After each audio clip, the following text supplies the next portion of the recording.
come to order, please. The regular session of the Carter County Commission open July 21st, 2014. Call the roll, please. Buford Peters. Here.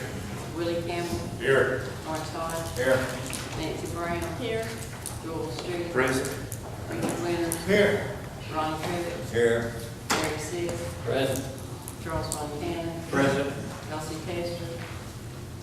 Steve Ray. Present. Tom Bowers. Here. Joanne Blankenship. Present. Charlie Bailey.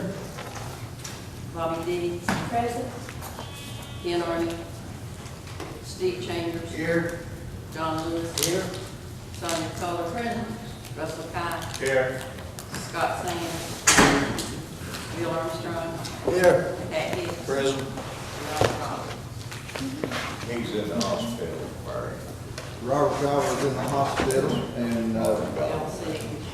let's see here, Mr. Arnie's wife fell and broke her arm yesterday. He had to have her at the orthopedics. They blocked this morning. So. Okay, open prayer. Mr. Campbell, will you lead us in prayer? Dear Heavenly Father, God, as we bow our heads this morning, Lord, approach your throne of grace, Lord, thank you for another beautiful day, Lord, that you've given us. Lord, we do pray, Lord, this morning for our country, Lord, and our leaders. God, we do pray for this board of commissioners, Lord, that we look for your wisdom and your knowledge and your understanding, God. Lord, we pray this morning for those that are sick, Lord, within our body here this morning, Lord. We pray, God, that you anoint their bodies, Lord, and give them strength. Lord, we do pray, God, that you forgive us where we failed thee, Lord. God, we pray, Lord, whatever we say and do here today, God, it will be in your will. Lord, we ask these things in your name. Amen. Mr. Tribbett, will you lead us in prayer? Attention, salute, pledge. I pledge allegiance to the flag of the United States of America and to the republic for which it stands, one nation, under God, indivisible, with liberty and justice for all.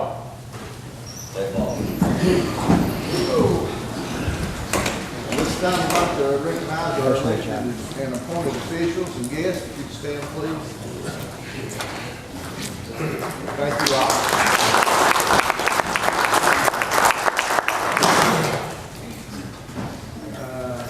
Now we'll go into our public comments.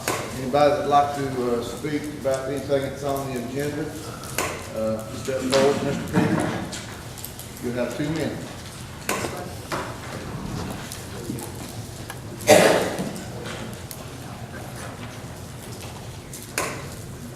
Thank you, Mr. Chairman, Commissioners.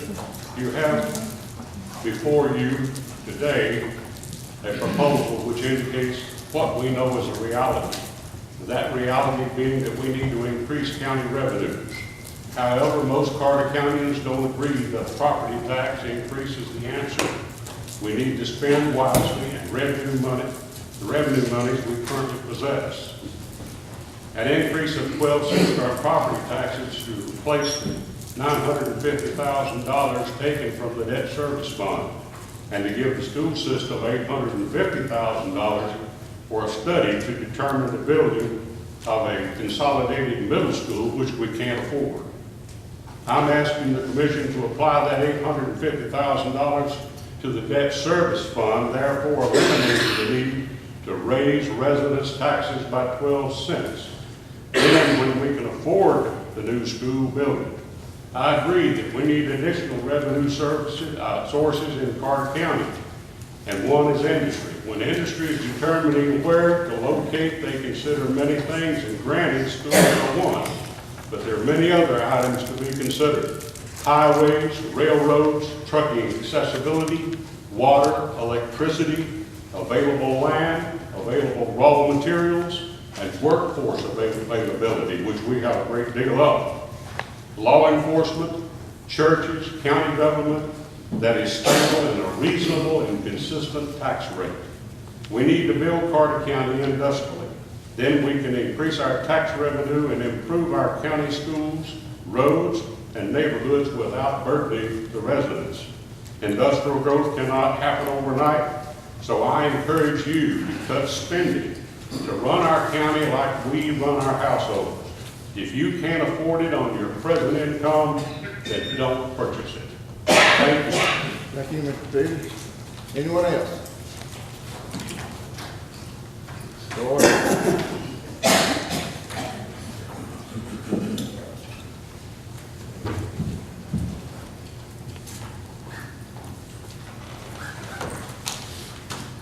Good morning, ladies and gentlemen. This is kind of on the same subject of the school. And here's what we have to this date. They're proposing a $15 million jail, school, sorry. But anyway, the $15 million equates to $22 million because they've got to borrow $7 million to give the city. Okay? Now, here we are with a 25-year loan on it at 3%. It equates to $669,781. So you're almost to $32 million right now, and you don't even have an idea of what you're going to be. You've got a lot up there that's smaller than what should be equivalent to build that building on, because you're not going to have any parking. It's my understanding there's going to be 1,450 capacity gym with 150 parking places. No way. There's just no way that could be. Of course, it may be before you get through with it. But you know, this don't even make any sense. I was at the last budget meeting, and Mr. Sis said they brought a picture to look at. A picture. That's all we have to this point in time. So, I don't understand, without you doing a complete analysis on this thing, how you would even attempt to vote for anything, not $1 on this thing to this point. There's nobody knocking the school, nothing else, but it's the procedure you're using. You're just not, and you're gonna end up with another jail. That's what you're gonna do with the procedure you're in right now. If you vote on this thing, not knowing what you're doing, which appears to be what's happening, we will end up with another jail project. And that's what you're gonna stick taxpayers with before you leave here. Time's You're up. not supposed to do it, and I understand that. You've got your 13 days. Time's up. Thank you. Thank you. Thank you, Larry. Any other public comments? Yes, sir.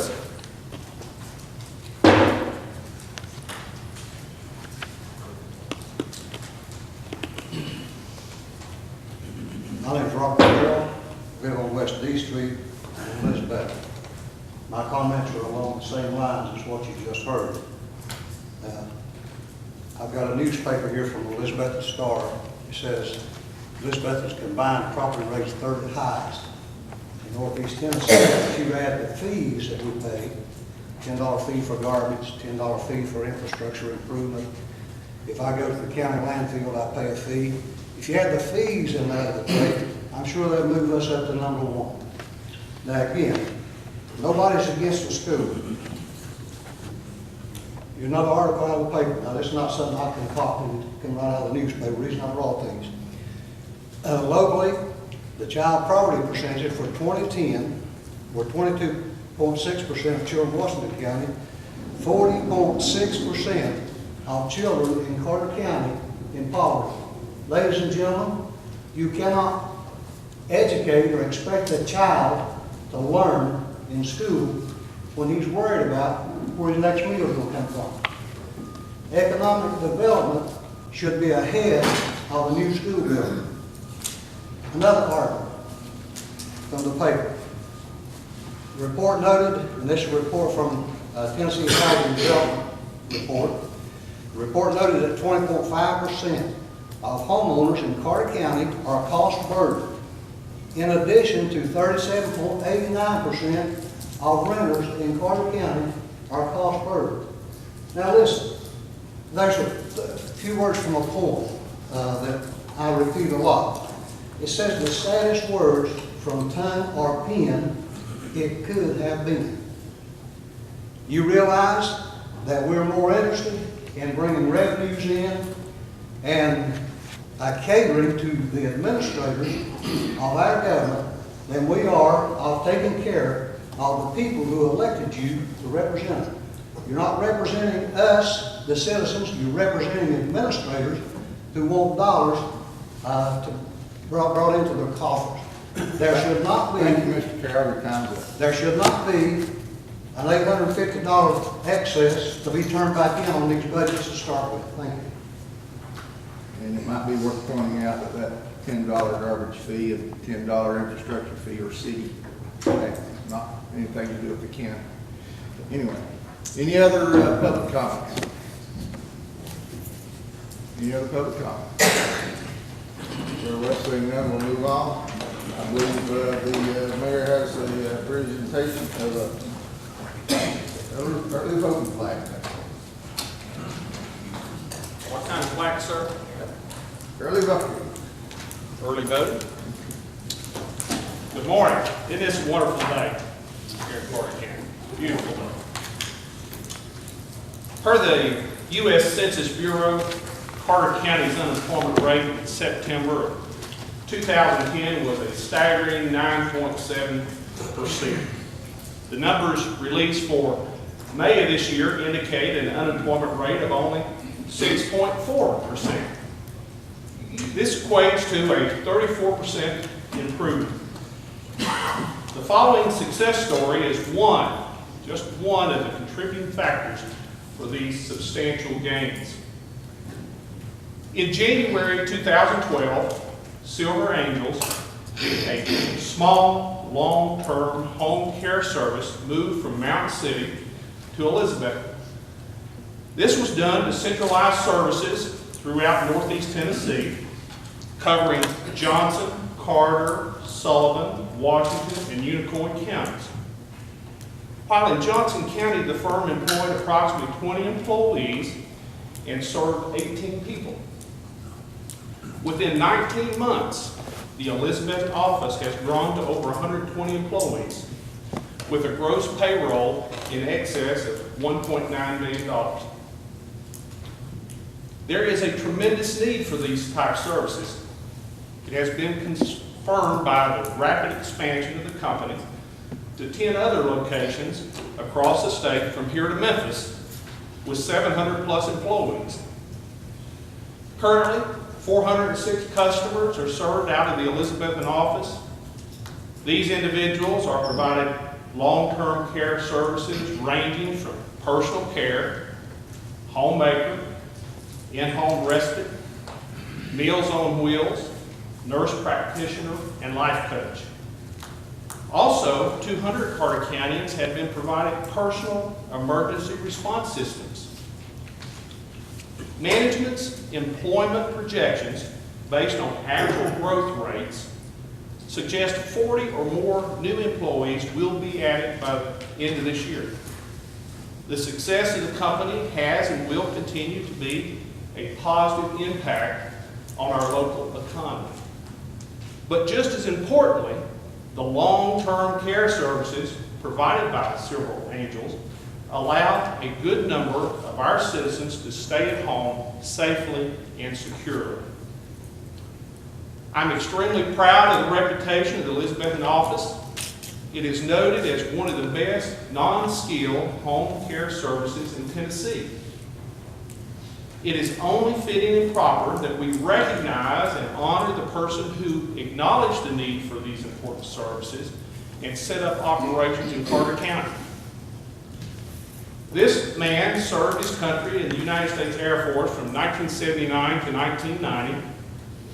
He was awarded the Air Force Commendation Medal, Air Force Achievement Medal, Small Arms Expert, Overseas Expedition Medal, Good Conduct Medal, and named Outstanding Performer in Pacific Air Command Operational Games, and Outstanding Performer in the United States Air Force Europe Command Salty Nation. These are just a few of the many military honors. He served as an assistant administrator of a premier health care facility in Auburn, Alabama from 1992 to 1993, and administrator of a Mountain City Care Center from 1993 to 2010. Throughout his career, he has received countless awards. U.S. Senate Congressional Record Tribute by Senator Bill Frist, Proclamation of Achievement by Representative Munpower, Senator Crow, Senator Ramsey for outstanding service to the community in 1994, 95, 97. Johnson County Business of the Year, 1998-99. Home Quality Revolutionary Facility of the Year, 2005. Tennessee Healthcare Association Community Involvement Award, 2006. 5 consecutive Silver Club Awards for State Survey Results, 2003-07. 1 Gold Club Award for State Survey Results, 2008. And also the Tennessee Healthcare Association's Family Involvement Award. And the list goes on, too numerous to mention here. He's been an active community member in that he has served as president of Johnson County Chamber, president of Johnson County Little League, coach for Johnson County first freshman football team, founder and executive director of Johnson County's Women's Crisis and Pregnancy Center. He was named CEO of Silver Angels in December 2010. Please help me welcome Mr. Doug Hornsby.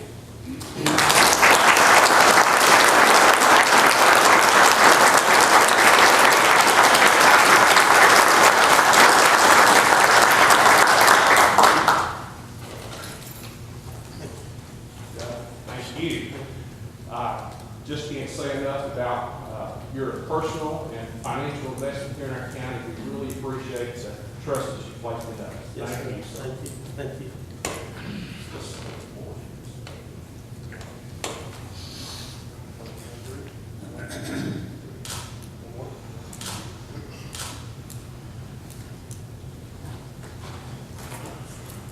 I want to recognize my partner, Teresa Clark. If she'd come up for a second, please. And Michelle Green is our office manager at our Carter County office. Cole Etter is my executive assistant. We are very happy to bring our business to Carter County. We started out in Johnson County, Teresa and I did, several years ago when home community-based services was introduced into the legislature in Tennessee to try to give people more options on long-term care choices, being in a nursing home or stay at home. And we were pretty excited. Her and I were in the nursing home business for a little over 20 years together, and we thought this would be kind of a great thing to do. We're very thankful that God has given us an opportunity to show His love and His compassion for His people and help let us be servants to do that. We're great to bring the jobs here to the county. Everybody's been great here. The Hoplands have provided us a place down there that we lease from them right now. They give us a great atmosphere down there, along with all the services they provide too. We are steadily growing our business. We probably hire on average about 4 to 5 people, maybe a week right now, and we actually think that's going to pick up. This past month, we were very excited. We went over $250,000 in 1 month in revenue, and we were, Teresa and I, about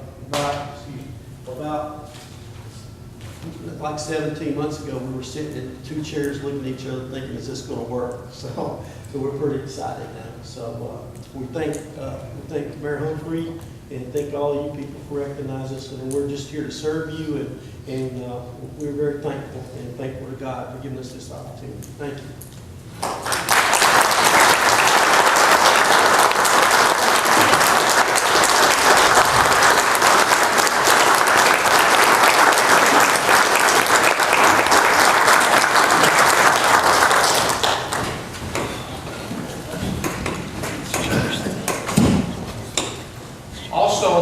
Lines. There's yet much more recognition to come. There will be an open house this Friday, July the 25th from 11 to 2. So I'd like to invite each and every one of you there to come see the operation. We really need to get behind these types of entrepreneurs and do everything we can to just keep the business growing here in Carter County. It is definitely a positive. So thank you.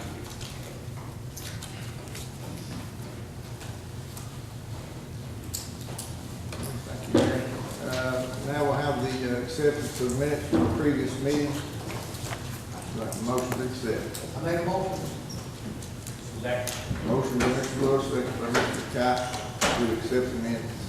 All in favor say aye. Aye. All opposed? Motion carried. Then we have our notaries and bonds. Point of order. Mr. Chairman, it's normally at this time that you ask whether the agenda is to be followed as stated. You normally ask whether or not anything's to be added or taken away from the agenda, and you haven't done that, sir. I don't think I've ever done that. That is what needs to be done at this time, sir. Thank you. Now we'll have our notaries and bonds.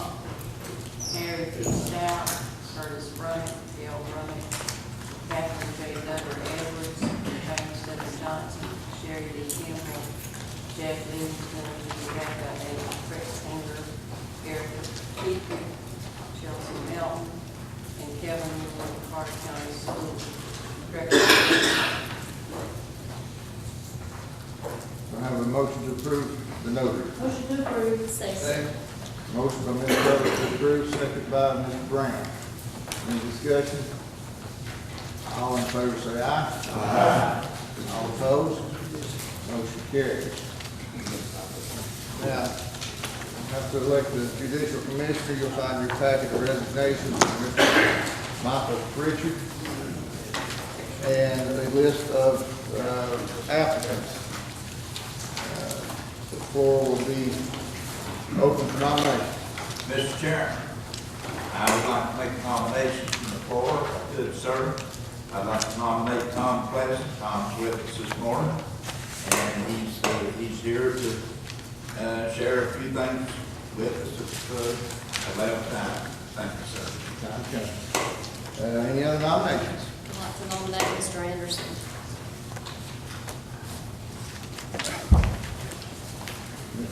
Peter. Mr. Chairman, I'd like to nominate Tim Chambers.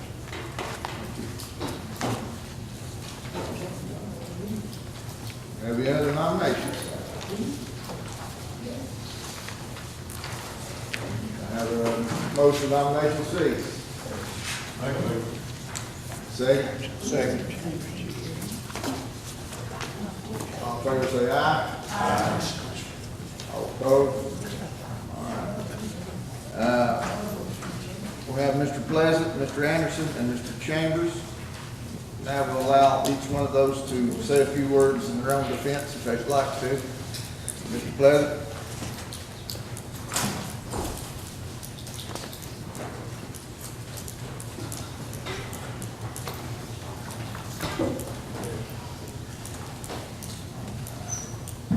Thank you, sir. Thank the commissioners for allowing me to speak for a moment.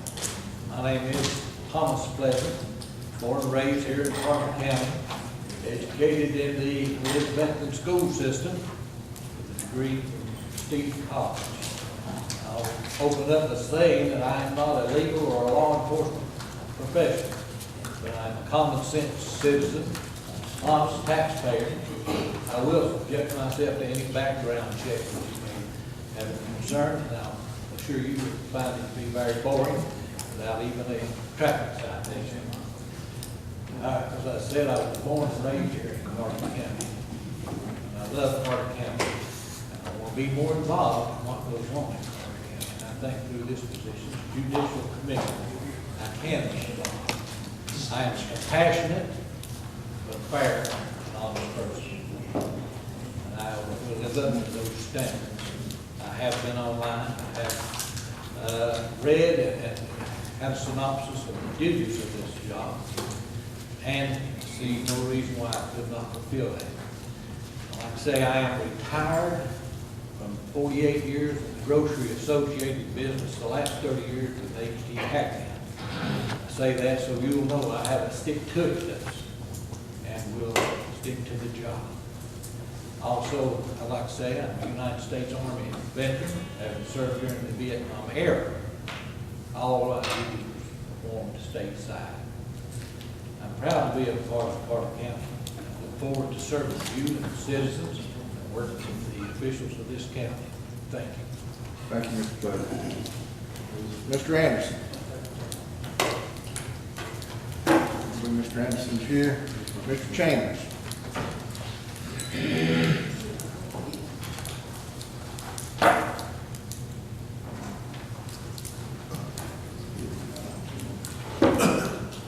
My name is Tim Chambers, and I have lived 55 years here in Carter County. I'm also educated with Carter County School System. I attended Valley Forge Elementary. I graduated from Hampton High School, and I'm a graduate of Bristol College and attended ETSU. I want to say that in a work experience, I retired recently with 29 years as a contract administrator with the state of Tennessee after reaching my 55th birthday. I was in charge of writing budgets for 14 counties. I had 72 buildings that I was responsible for to go out and inspect, do their budgets, manage several operations that took place in those buildings. During that time, I also held a full-time job for the final 12 years at the Elizabethan Star, writing sports that I thoroughly enjoyed and got to meet a lot of you know, doing that type of work. After my retirement, I have been an ordained minister for 22 years. I pastor a new church called New Hope Ministries, which we started in January. We didn't have a building or anything, and yesterday we celebrated our biggest crowd that we've had, you know, since being in operation, and everything is going really well. As far as my, you know, work experience prior to going to work for the state, I worked for the Carter County Sheriff's Department, and I got to work with the judicial commissioners at that time, you know, because I was working in the office. I'm the type of person through my ministry who would be fair if given the opportunity. I'm very familiar with a lot of things that the judicial commissioner does, and I have spoken with several of those. Also, I want to say that being in the ministry, you have to be fair, and I would judge everyone the same. I would look forward to working with the judges, with anyone, any elected official that I might have to work with, and I would count it a privilege to serve if given the opportunity. I want to thank each and every one of you for allowing me to be here today, and I count it an honor just to be considered. Thank you. Thank you, Mr. Chambers. At this time, we'll have the voting. When your name is called, please respond with the name of the candidate you wish to vote for. In the event after the first round, if a majority is not reached, we'll go with the top two vote getters and vote again.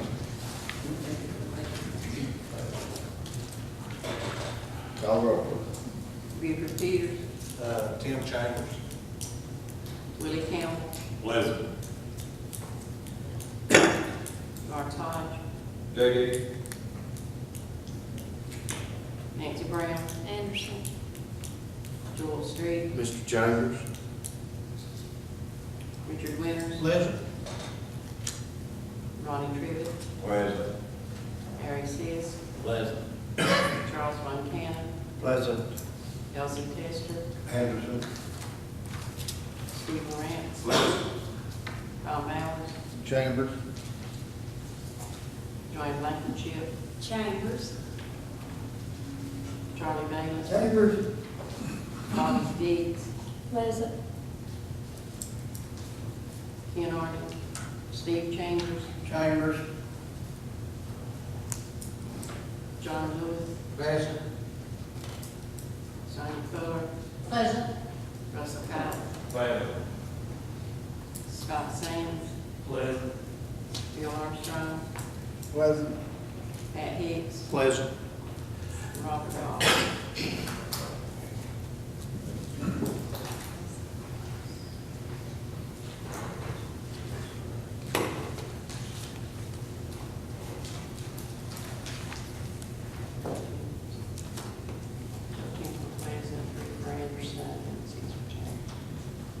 Mr. Pleasant has received 13 votes. Mr. Pleasant, congratulations, you'll be our new judicial commissioner. Thank you, sir. Thank you. commission.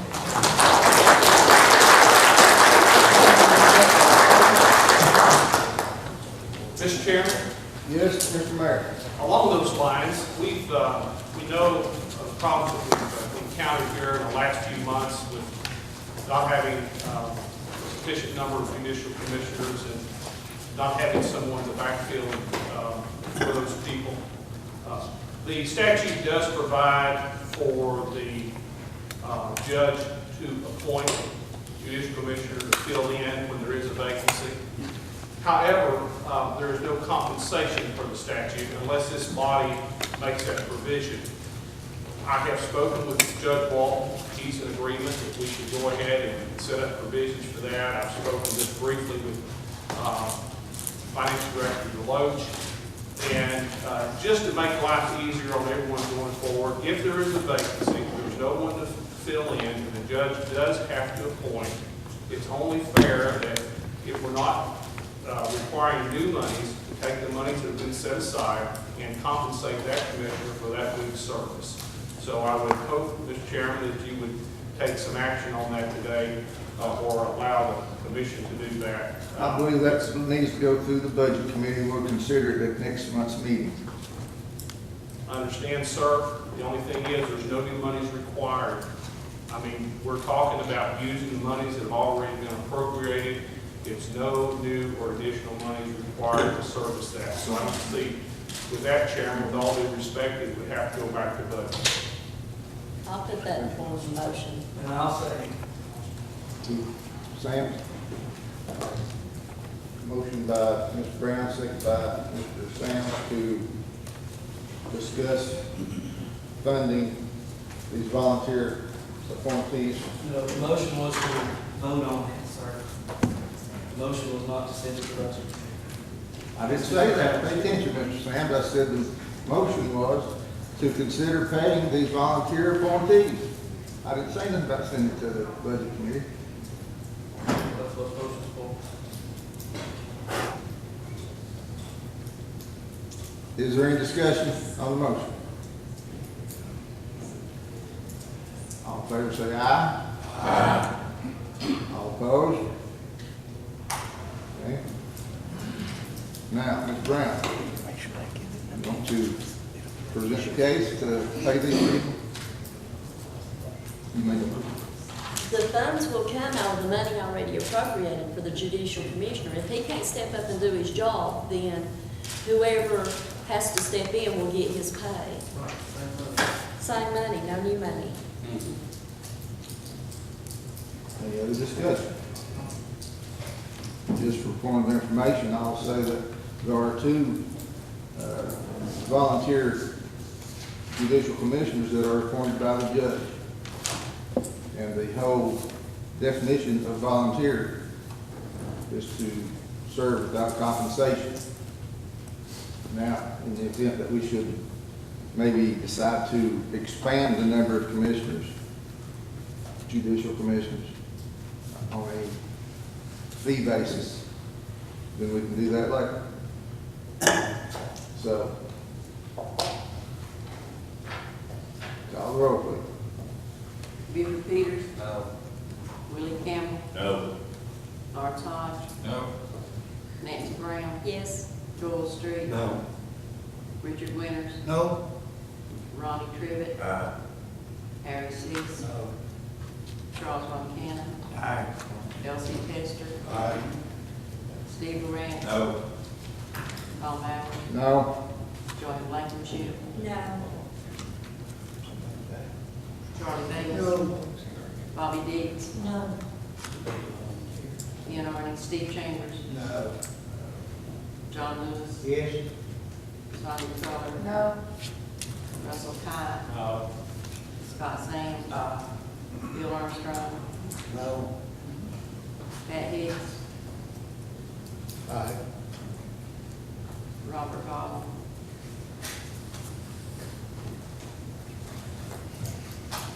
And 7 yeses, 15 no, motion failed. Now we'll move on to the library board appointment.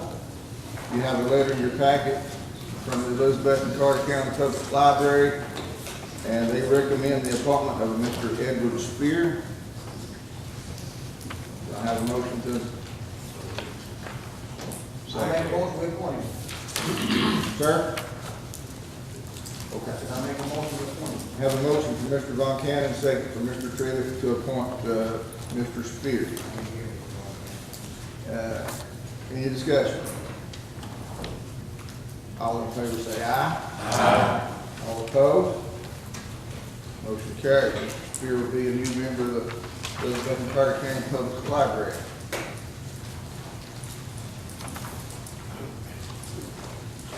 Will be a contract concerning the Hub Tire Agreement. Mr. Street, would you like to present that, or would you like Mr. Bowers? Mr. Bowers would be fine. Really not my business, Can right? you give us a brief explanation of what it is? It probably needs Mr. Lyons to explain it more than, I would think Benny Lyons would be probably the right person. How about Mr. If you don't Lyons? mind.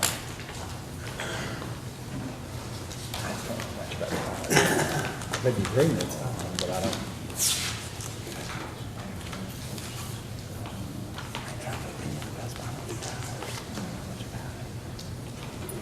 How we doing, ladies and gentlemen? The Hub and Tire is consisted of the 5 counties: Sullivan, Washington, Carter, Newport, and Johnston. Washington County actually operates this for the other counties. The tire dealers from each county take their tires to the Hub in Johnson City, and they process them and send them out to a recycler in Charlotte, North Carolina. And we do this every year as far as the tire grant.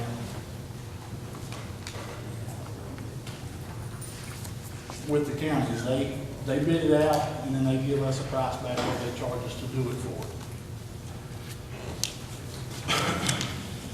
We had thought about disbanding the Hub this year, but it was cheaper as a county to stay within the Hub instead of trying to do it single-handedly. If we do it single-handedly, our prices are more expensive to recycle. Carter County would actually have to put another employee on board in order to take care of what comes in at the landfill as far as maintaining the records and so on. So it's for our best interest to do it through the Hub disposal. Yes, ma'am. In this agreement, it talks about exempt tires. What are exempt tires? Exempt tires are tires that are not registered to the state of Tennessee through the tire dealers. For instance, like your strappers that straps automobile cars, those are not registered to the state, so those are exempt.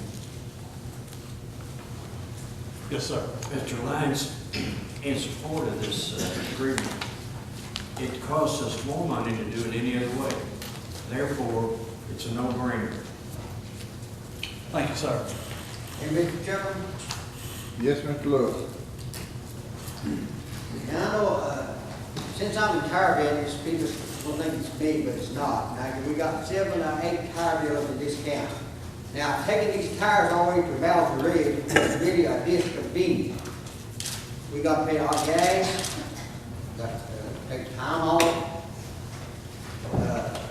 All this goes there, and the Tennessee law says that each county's got to provide a place to put tires. Now, we take our money that we get in Carter County and send it to Valley Ridge over there. And I have checked some of these other tire dealers, and we don't think it's fair. Now, I know Mr. Lyons has got the best, maybe an end for the county there, but he don't speak for the tire dealers. And that's who puts the tires in the dump, is the tire dealer.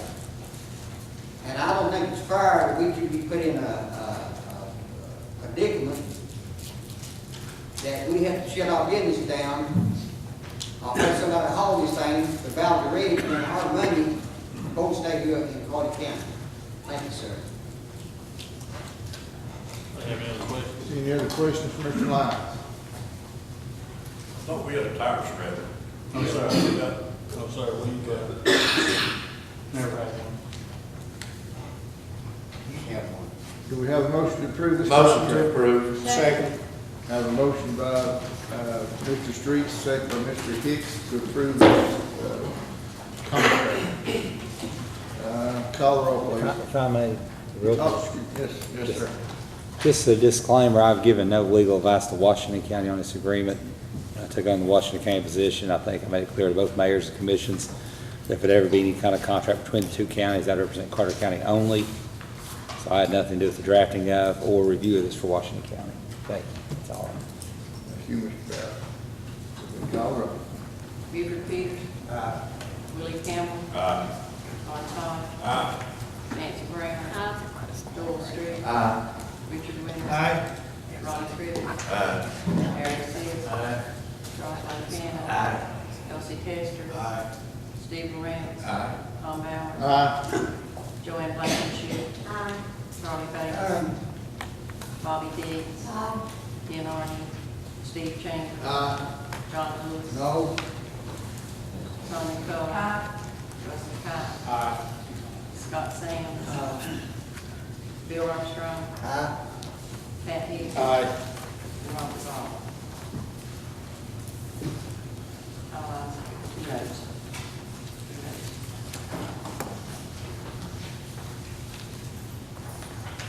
Scott, how did you vote? I'm sorry. All ayes. Only one no, motion carries.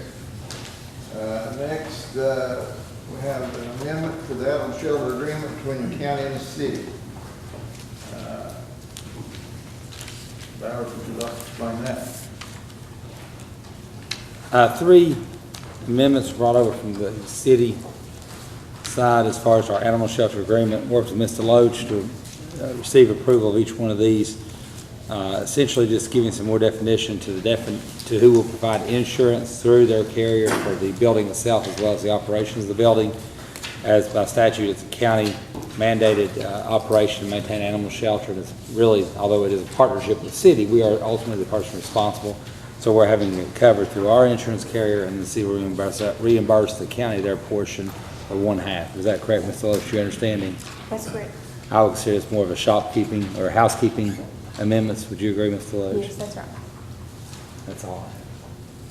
Any questions about this? Mr. Chairman, Mr. how much is insurance? I really never told us how much insurance was there. How much insurance? We don't know yet. The city has had it on theirs. We haven't put it on our insurance yet because I can't put anything on insurance until you amend the agreement. But it should be a minimal cost because it's just adding a building is all we're having to do is add the building to the insurance. And the city is responsible for half of that as well. That's right. The city will reimburse us 50%. Yeah. You recommend that, Mr. Burns? I think this is purely just housekeeping. The city carried the insurance, we were providing them half, now we'll carry the insurance and they're providing us half. Is that correct, Mr. Loach? That's right. And I believe this was recommended by the Budget Committee. Is that right, Mr. Sis? Yes. Mr. Mayor, do you have any problem with this agreement? Have no problem at all. Reviewed it and find it acceptable as submitted. No motion to approve? Make a motion to approve. Second. Motion by Ms. Blankenship, second by Ms. Kohler to approve. Now, go ahead, Mr. Lewis, I got you. Mr. Loach, on this insurance now, are we, the county gonna be liable for all of it, or did you say the county, the city's gonna be just half of it back? The city reimburses us half of all expenses related to the animal shelter. Insurance would be included in that. But the county gonna be responsible for all damages, right? County will be responsible for having insurance on all buildings, liability, everything, and the city will reimburse us half of that. Well, if somebody sues, then the county has to be, the city's gonna be responsible for half of it too. That's correct. Any other discussion? Call the roll, please. Buford Peters. Willie Campbell. Ron Todd. Nancy Brown. Joel Street. Richard Winters. Ronnie Crivitt. Harry Seas. Charles Montana. Elsie Testor. Steve Ray. Tom Bowers. Joanne Blankenship. Aye. Charlie Bates. Aye. Bobby Dees. Aye. Ian Arden.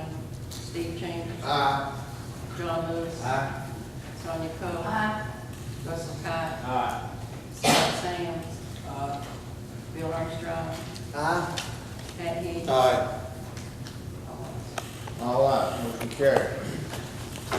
14 are resolutions. The first one is a resolution concerning the hub and spoke grant. Mr. Chairman, Mr. I'd like to make a motion to waive the reading of the resolution. Second. I have a motion by Mr. Lawrence, second by Mr. Hodge to suspend the reading of the resolution. Any discussion? Do I have a motion to approve? Motion to approve. Second.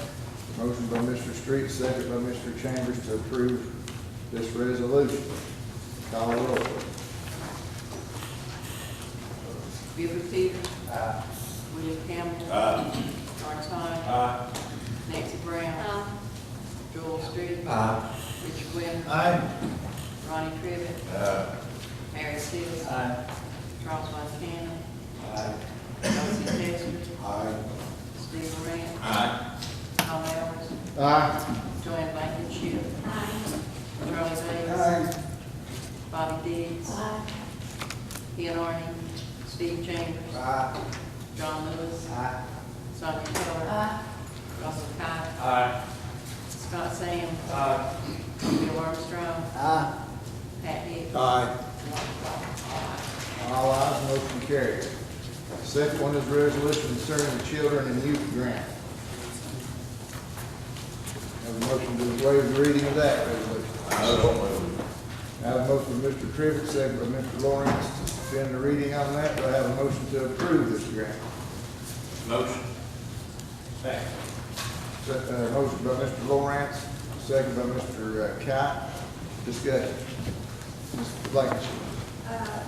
Under this, it says that it will impose certain legal obligations for Carter County. What are those legal obligations? Exactly. They're not spelled out in this resolution. You have to forgive me, I actually don't have that last the notes for the next issue.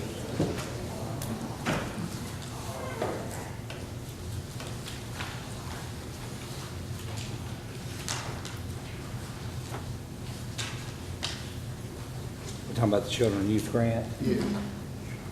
I would imagine the mayor will need to respond to that through resolution. Mayor, would you like to address that? This is a standard grant that's been going on for years. We submitted this and asked the attorney to draft a resolution in order to qualify for these funds. It's being administered by Stockton Annex, and we've not had any issues today as far as legal obligations or issues. To my knowledge, we've not had any kind of account. Not that I'm aware of the.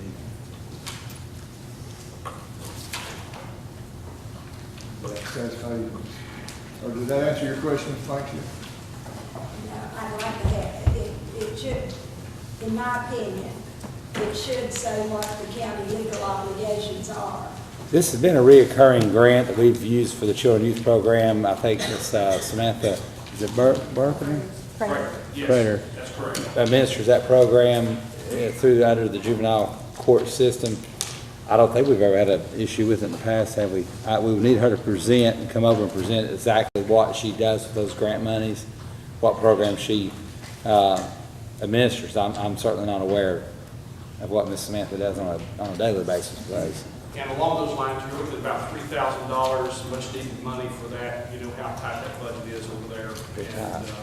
you know, it's not a large amount, but it's covering her daily operations. Mr. Brown, would you That was the thing I wanted to ask. have a question on the motion? Call the roll, please. Buford Peters. Willie Campbell. Lawrence Hodge. Nancy Brown. Joel Street. Richard Winters. Bobby Trivet. Harry Seas. Charles Montana.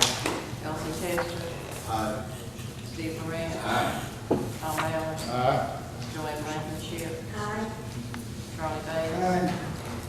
Tommy Dees. Ken Arden. Steve Chambers. Aye. John Lewis. Aye. Sonia Coler. Russell Cott. Scott Sands. Bill Armstrong. Aye. Pat Hicks. Aye. All ayes, motion carried. Now we'll have a resolution concerning the mental health and substance abuse grant. That'll also be administered by the mayor, is that correct? Is that correct, Mayor? It's also part of the program at the annex. It's an ongoing, reoccurring. Mayor just wanted to make certain we had the resolution in the file before we made the application. I have a motion to approve. So approved. Motion by Mr. Trivett, second by Mr. Lawrence. Is there any discussion? Call the roll, please. Bill Peters. Willie Campbell. Lawrence Todd. Aye. Nancy Brown. Joel Street. Richard Winters. Aye. Ronnie Crivitt. Aye. Harry Seas. Aye. Charles Von Cannon. Aye. Elsie Testor. Steve Moran. Tom Allen. Joanne Blankenship. Charlie Bailey. Tommy Dees. Ken Arden. Steve Chambers. John Lewis. Sonia Coler. Russell Cott. Scott Sands. Bill Armstrong. Pat Hicks. All ayes. All ayes, motion carried. Next resolution will be a resolution concerning financial assistance program. I have a motion to waive the reading of that. So moved. Motion by Mr. Street, second by Mr. Cott to waive the reading. All in favor? Aye. All opposed? No. One no from Mr. Lewis. Do I have a motion to? So moved. Approved. I have a motion by Mr. Street, second by Mr. Blankenship to approve. Any discussion? Seeing none, call the roll, please. Bill Peters. Willie Campbell. Lawrence Todd. Nancy Brown. Joel Street. Richard Winters. Ronnie Crivitt. Harry Seas. Charles Von Cannon. Elsie Testor. Steve Moran. Tom Allen. Joanne Blankenship. Charlie Bailey. Bobby Dees. Ken Arden. Steve Chambers. John Lewis. Sonia Coler. Russell Cott. Scott Sands. Bill Armstrong. Pat Hicks. All ayes, motion carries. And I apologize, I skipped one there. It'd be number D, resolution to establish park and recreation committee pursuant to code. We've waited for that for a long time to come back.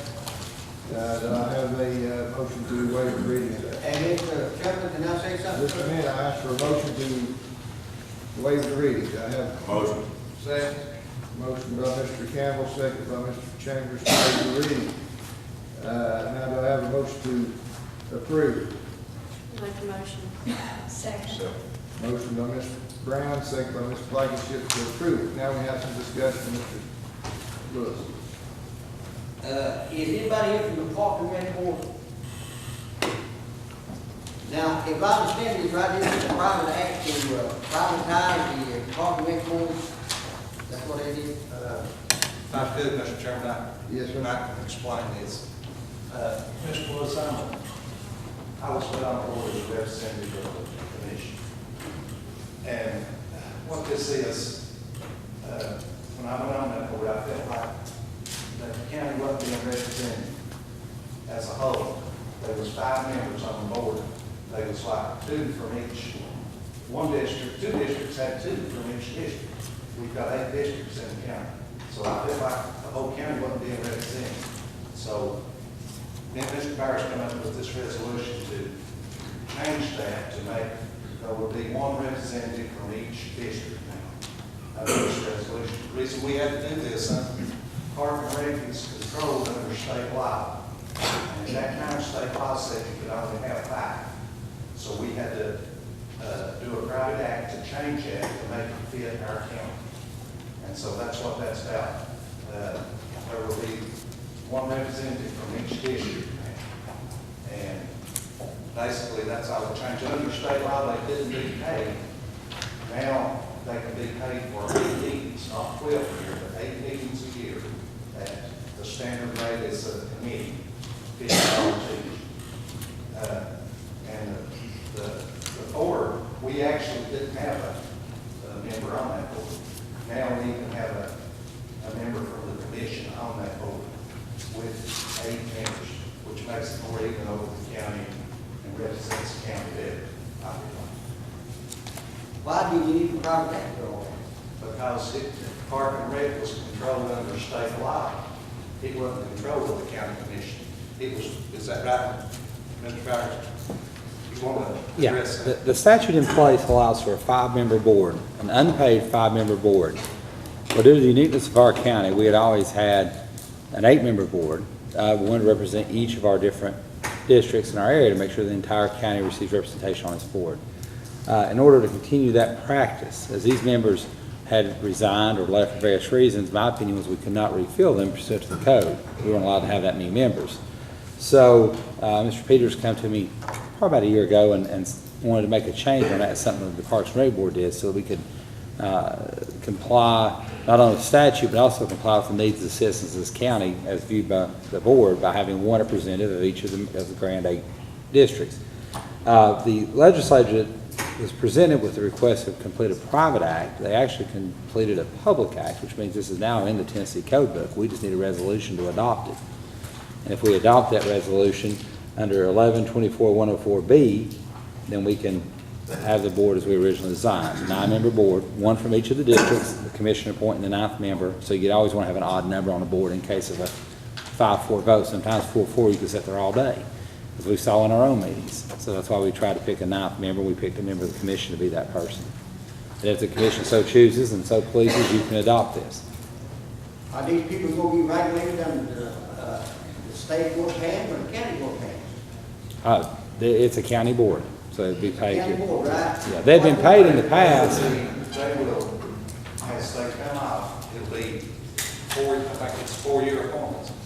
4-year appointments, staggering, with the maximum. As they come off, new people will submit an application which will go before the mayor and this committee, and then, this commission. And I think it's appointed by the chairman. They're appointed by the commission through the nominating committee, just like we appoint the other boards. Just like everybody else. They will be appointed by the commission. If we keep on, we're gonna go through private acts now, these committees. If we keep on, we're gonna have all these committees under a private act. I'd be mindful that actually as the county goes, we probably have some of the. I don't think it's fair if we should put all these stuff on a private act. Just Already under a private act. as a sidebar, we have very few private acts in this county. We actually, private act-wise, should be proud of the fact we have a minimal amount of private acts. Washington County's book, I can barely carry it. Thank you, Mr. Lewis. Any other discussion? Can I ask where we're going to pay for these committee members from? Because commission does not have sufficient funds now to pay for their meetings, much less another committee. That's not been brought before budget to my knowledge. Well, I believe we just had an infusion of $10,000 into the commission budget. We did for travel, but we had nothing for pay for members. Right.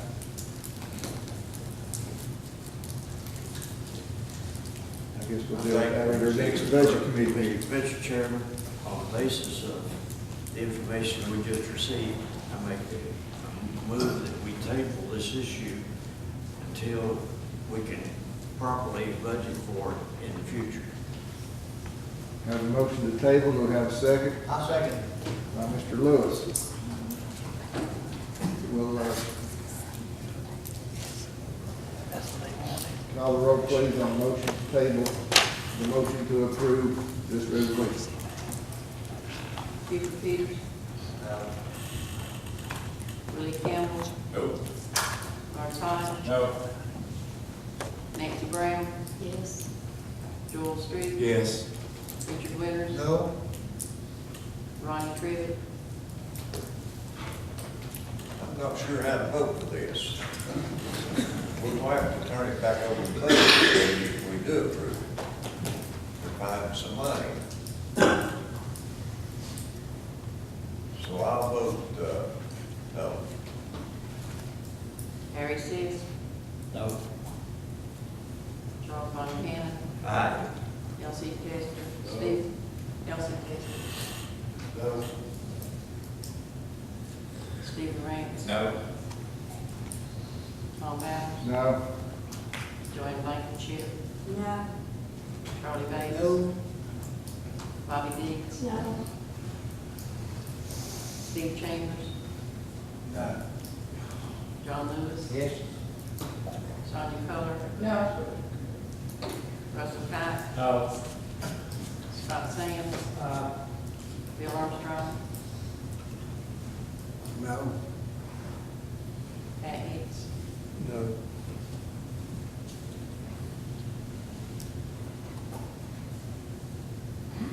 I think Ronnie wants to change it. No, I'm gonna make a motion, I can get to that.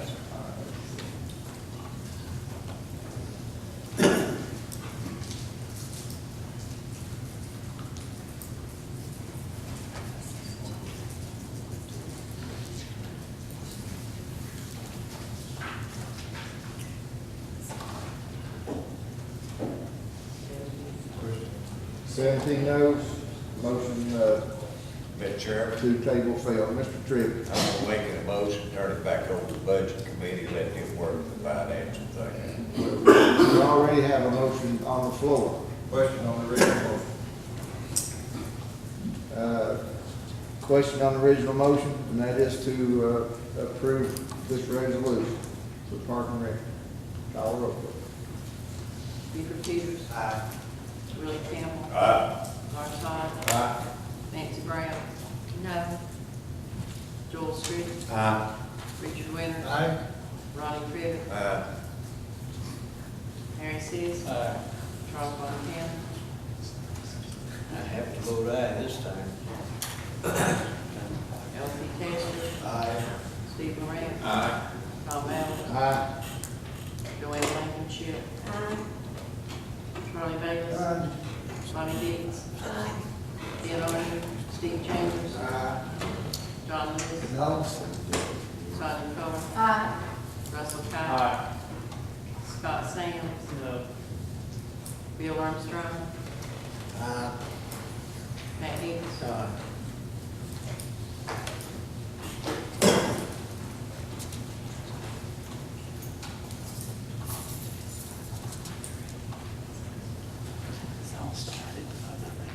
three noes. 3 noes, motion carried. Now we have a resolution concerning the nonprofit charitable appropriations. Do I have a motion to waive the reading of that resolution? So moved. Have a second? Second. Motion by Mr. Street, second by Mr. Hodge to waive the reading of that resolution. Do I have a motion to approve? So moved. Mr. Chairman, did you not jump one of the items on the agenda? What was that? There's 2 E's, there shouldn't be 1 E. You did jump the nonprofit, the financial assistance. Okay, we'll come back to that. Thank you. We did that. It's already done. Very well. We'll continue on with the resolution concerning non-profitable and charitable organizations. I have a motion to approve from Mr. Street. Did I have a second? Second, Ms. Cup. Discussion.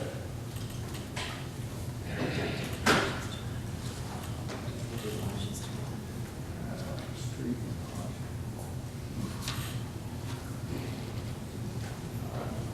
Call the roll, please. Buford Peters, Willie Campbell, Lars Hodge, Nancy Brown, Joel Street, Richard Winters, Ronnie Crivitt. Harry Seas. Charles Von Cannon. Elsie Testor. Steve Moran. Tom Allen. Lane Wilcher. Charlie Bates. Bobby Dees. Ken Arden. Steve Chambers. John Lewis. Sonia Coler. Russell Cott. Scott Sands. Bill Armstrong. Pat Hicks. All ayes, motion carried. I have a resolution fixing the tax levy. Anybody want to make a motion to read that resolution? Motion by Mr. Lawrence, second by Mrs. Keller, to waive the reading of that resolution. Do I have a motion to approve that resolution? Motion by Mr. Sis, second by Mr. Keller. Discussion. Mr. Von Camp.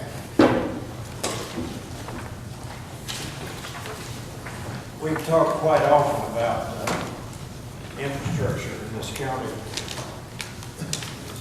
In 1982, we had roughly the same highway appropriation we have today.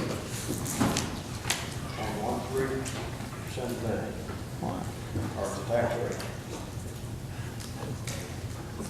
It appears to me that we need to do a little better job with infrastructure.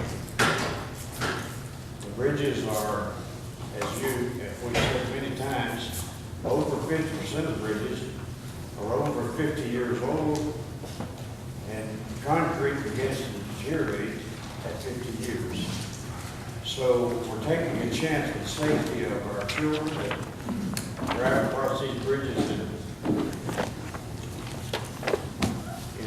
going to school. We're taking a real chance in not doing something better with their infrastructure. I'm just saying that the budget does not reflect any additional monies on the highway department from 1982. Thank you, Mr. Von Camp. Any other discussion?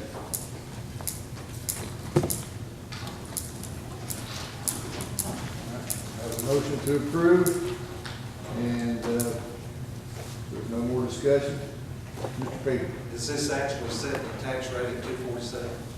Yes. Call the roll, please. Buford Peters. No. Willie Campbell. Who? Lawrence Hodge. No. Nancy Brown. Yes. Joel Street. No. Richard Winters. No. Ronnie Crivitt. No. Harry Seas. Yes.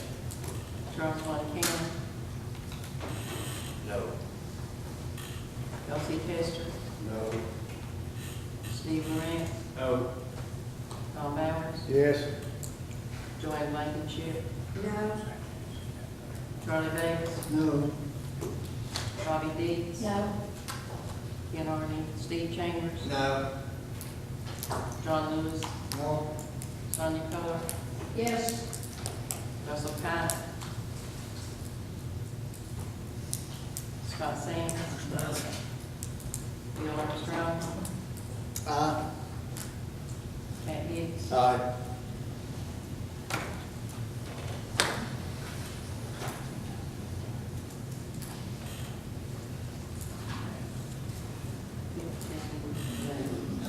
Fifteen noes, motion failed. Very well. We have a motion concerning the tax rate. Mr. Peters. Mr. Chairman, there's been a lot of discussion about schools. There was a lot of discussion in the budget committee about the plans for the school, the engineering for the school. There was a lot of people concerned they didn't have the plans, they needed to see something on paper. Well, in order to do that, it takes money to process those plans. Best estimate is around $500,000, with the city getting a portion of that, runs it up to around $800,000. Is that right? Okay, in order to do that, we're going to proceed with the school, we're going to have money to proceed with those plans, which will take around $800,000, which is equivalent to about 10 cents on the tax rate. We also have 2 cents that we need to put to the maintenance of effort, which we have to do each year. It has to come from the tax rate. We can't appropriate that money. Is that right? It has to come off the tax base, from the taxes. Has to be from local funds, that's correct. Okay. At this time, I would like to make a motion. We have, my understanding is, Mr. Deloach, correct me if this is wrong, we have approximately $800,000 coming back into return money, coming back in, is that right? For the general fund, there's approximately $800,000 that will roll into fund balance. Okay. I would like to, at this time, take that $800,000, apply it to debt service, which is equivalent to about 10 cents. The original proposal was for 12 cents for debt service. This will bring it up 10 cents. This will get us through this year till next year. Next year, it's my understanding from the church department, I know nothing's certain, but it's my understanding that they will have approximately the same amount of money coming back next year, which if we applied that money next year to debt service, our debt service would be where it needs to be. It's a 2-year thing on debt service. So, I would like to make a motion that we apply that $800,000 to the debt service, and we supply the school system with 10 cents to get the plan started, which is equal to the $800,000. And we take 2 cents for the maintenance of effort, which comes to a total of raising the tax rate 12 cents. It was proposed 14 cents. We do this, we get to school, we take care of debt service, and we take care of the maintenance of effort. It will take 12 cents on the tax rate. This time I'd like to put that in the form of a motion. I have a motion by Mr. Peters, do we have a second? Second. Second by Mr. Hodge, discussion, Frank. Okay. In the Tennessee County newsletter this month, the Attorney General opinions, it reads, budgets in Carter County under the financial management system of 1981, the county commission cannot reduce the debt service portion of the budget proposed by the budget committee after the budget committee hearing holds a public hearing and presents the budget to the commission. Opinion number 14-09, and this was 115-14. Thank you, Mr. Brown. And So what we're doing is illegal after the public hearing. No, ma'am, I have to differ with you on that. That is just an opinion, that's not state laws. Mr. Lewis. Mr. Burris, thank you. This is a question for the lawyer. Now, we've got a beer board here in this county that says if an individual applies for a beer permit, they can't go so many feet from school or church or something, basically. Is that not right? Okay, now, I've not got nothing against the school now. I've got 2 grandkids coming on. But now, this new piece of land is right next to a place that sells beer. Now, does that land apply to the same law that the individual has to apply by? Are you asking if a current establishment that sells beer would have to cease selling beer? No. Well, they sell beer legally. Okay. Now, can the school legally build a school building next to a place that sells beer without going through the beer board and check the footage and stuff. I'm not aware of any requirement on the replacement of a school being so many feet from a place that sells beer. Yeah, Just for what the I'm new saying is- issuance of a new beer license. If the individual go and apply for one, we got bylaws to go by, so many feet from school.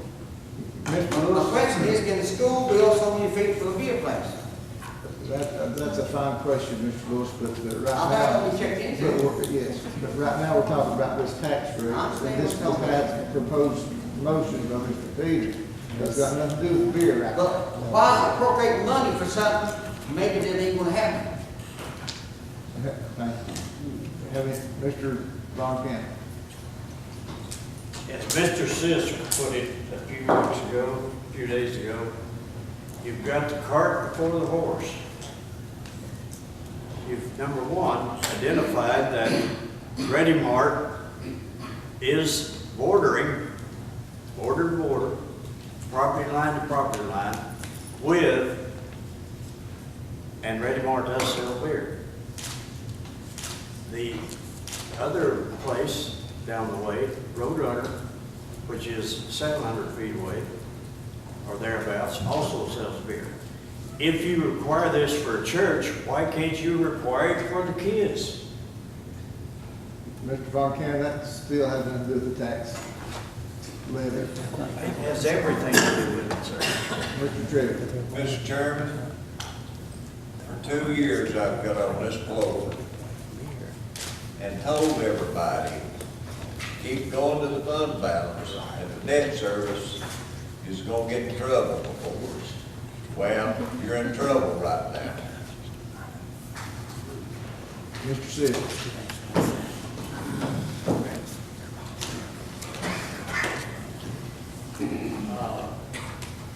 We've discussed this in committee and so forth, and we've had some motions made and so forth, but as a bit of information that you need that you may not have is this.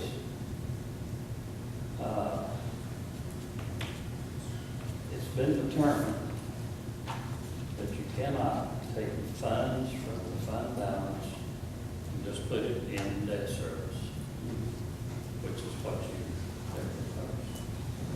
It's not permissible.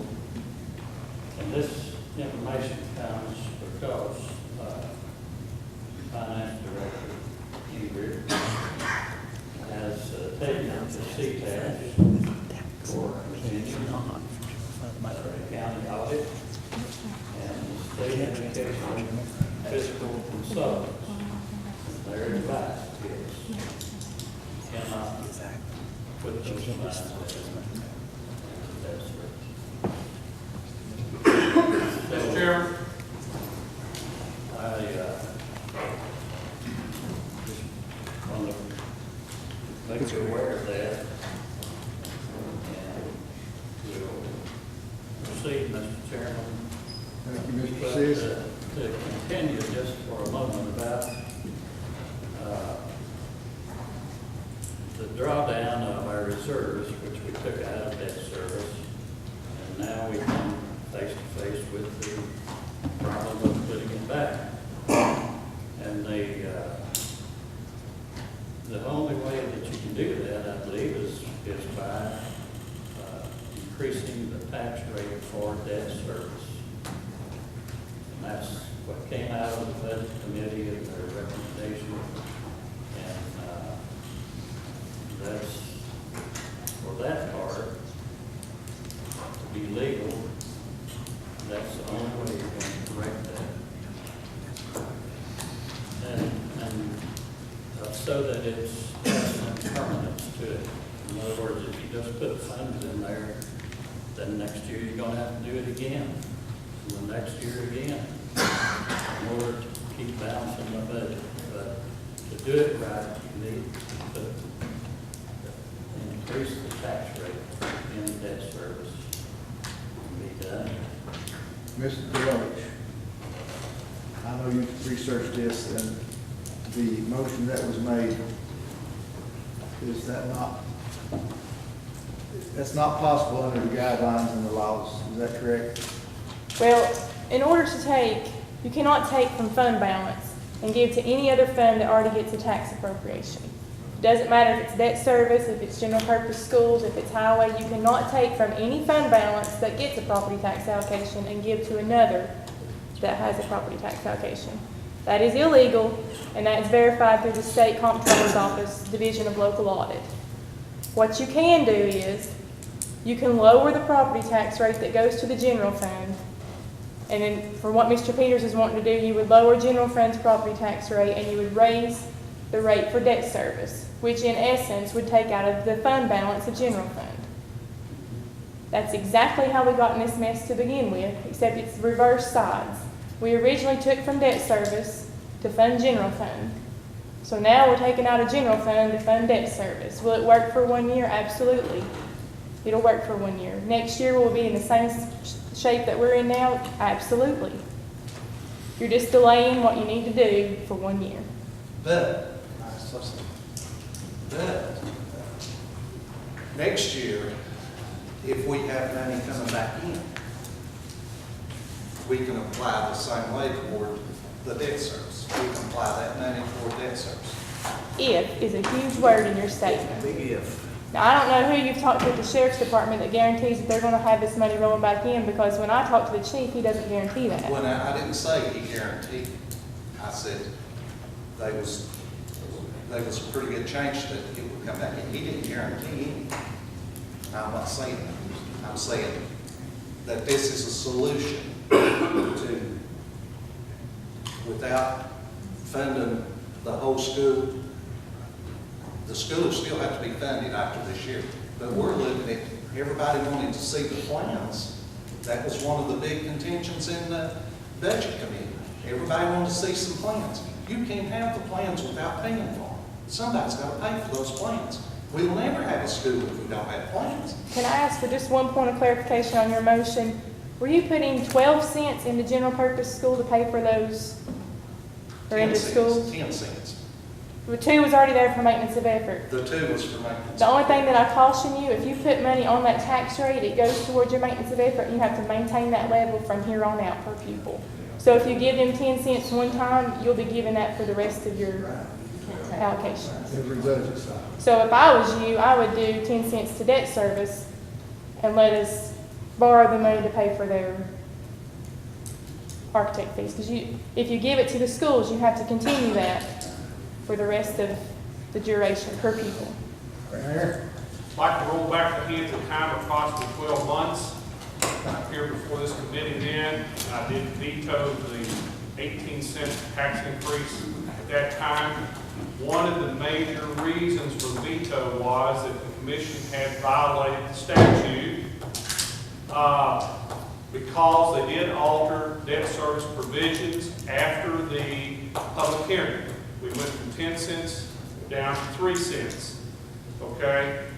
That statute, we did ask for an AG opinion. It's just not anyone's opinion. This is the state attorney general, and he confirmed absolutely that the commission did in fact violate the statute. They said it was very clear. It was not ambiguous at all.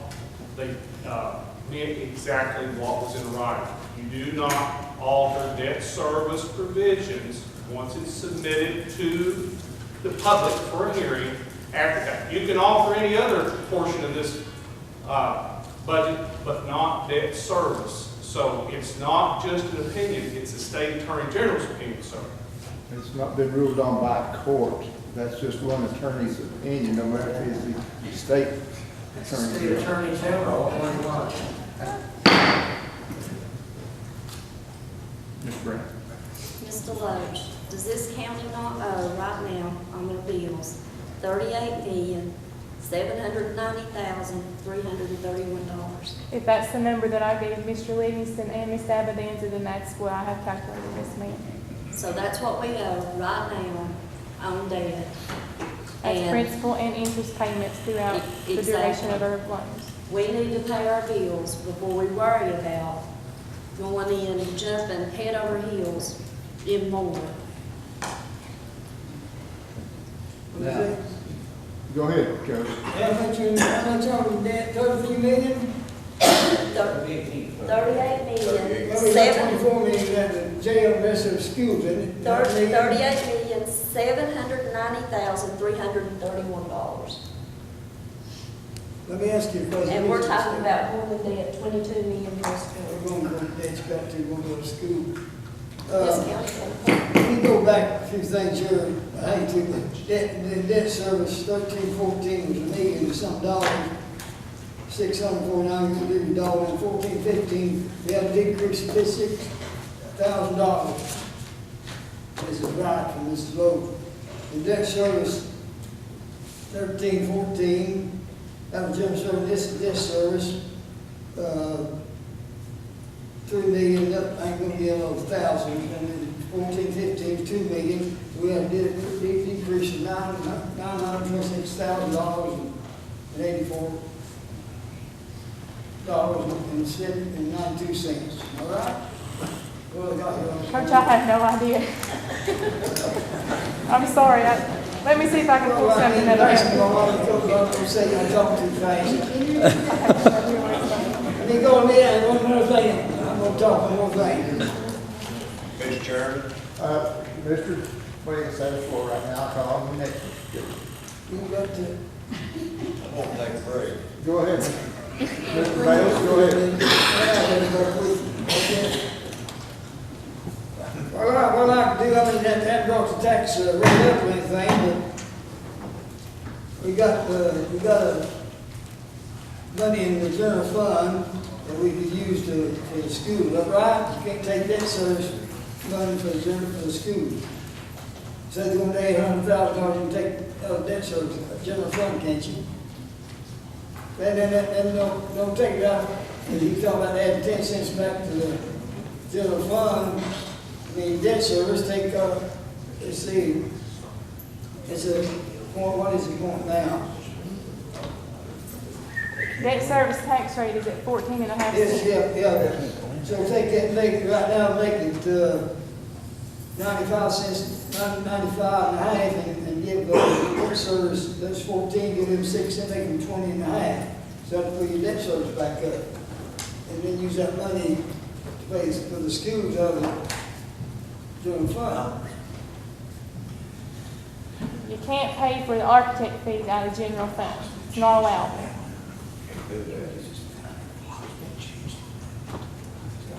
I contacted the state comptroller's office, I contacted the State Board of Education, and the third person, Harry, you may have to help me.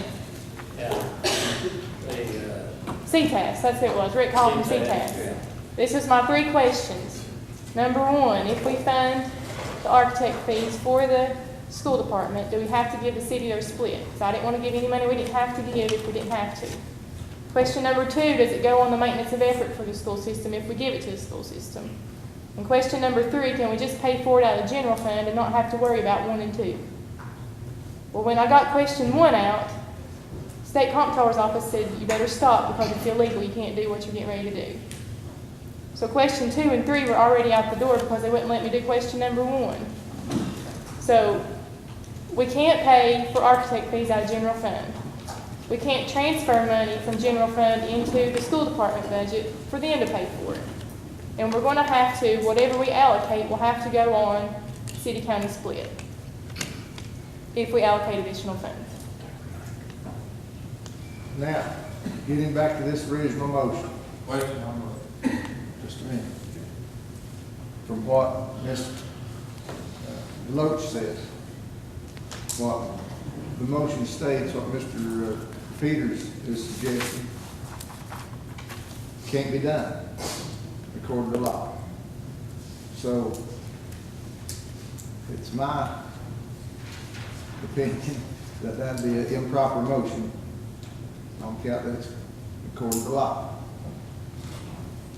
Mr. Chairman. Yes, sir, Mr. Peters. Didn't you just state that it could be done?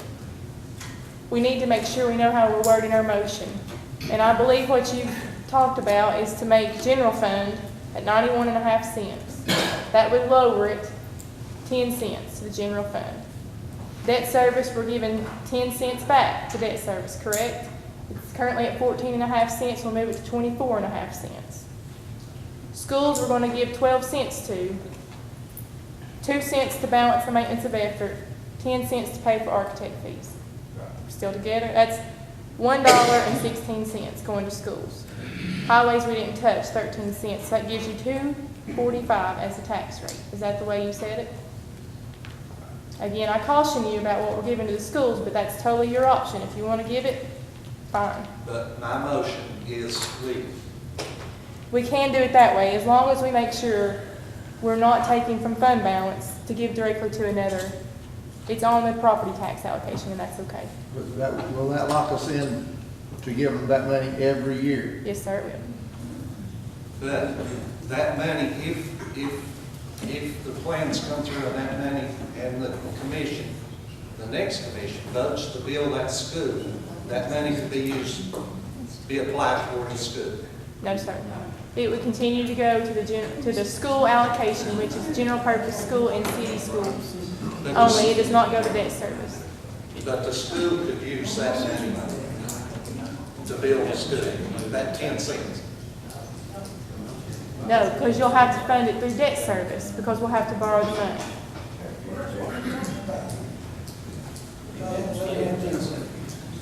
Well, then you're saying that 10 cents would be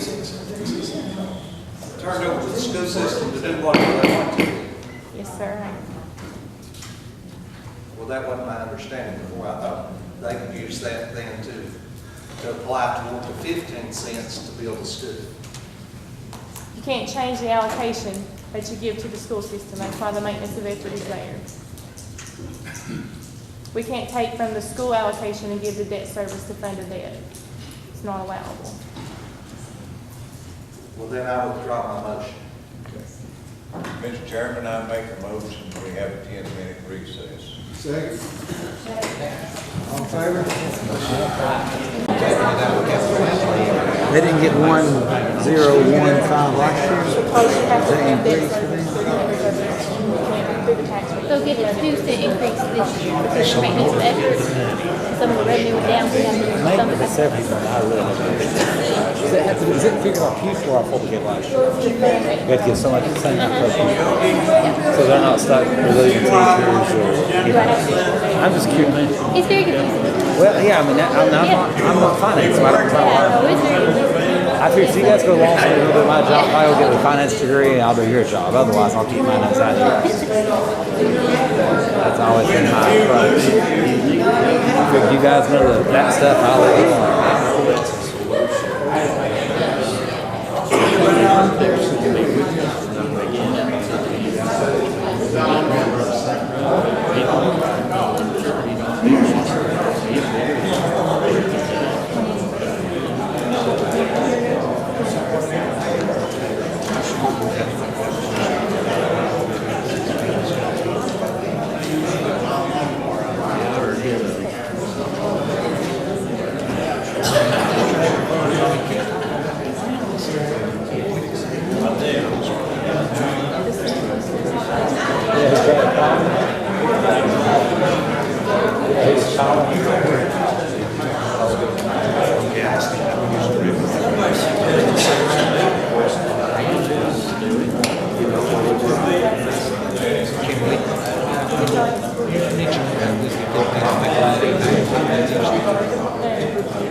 Come back to order, please.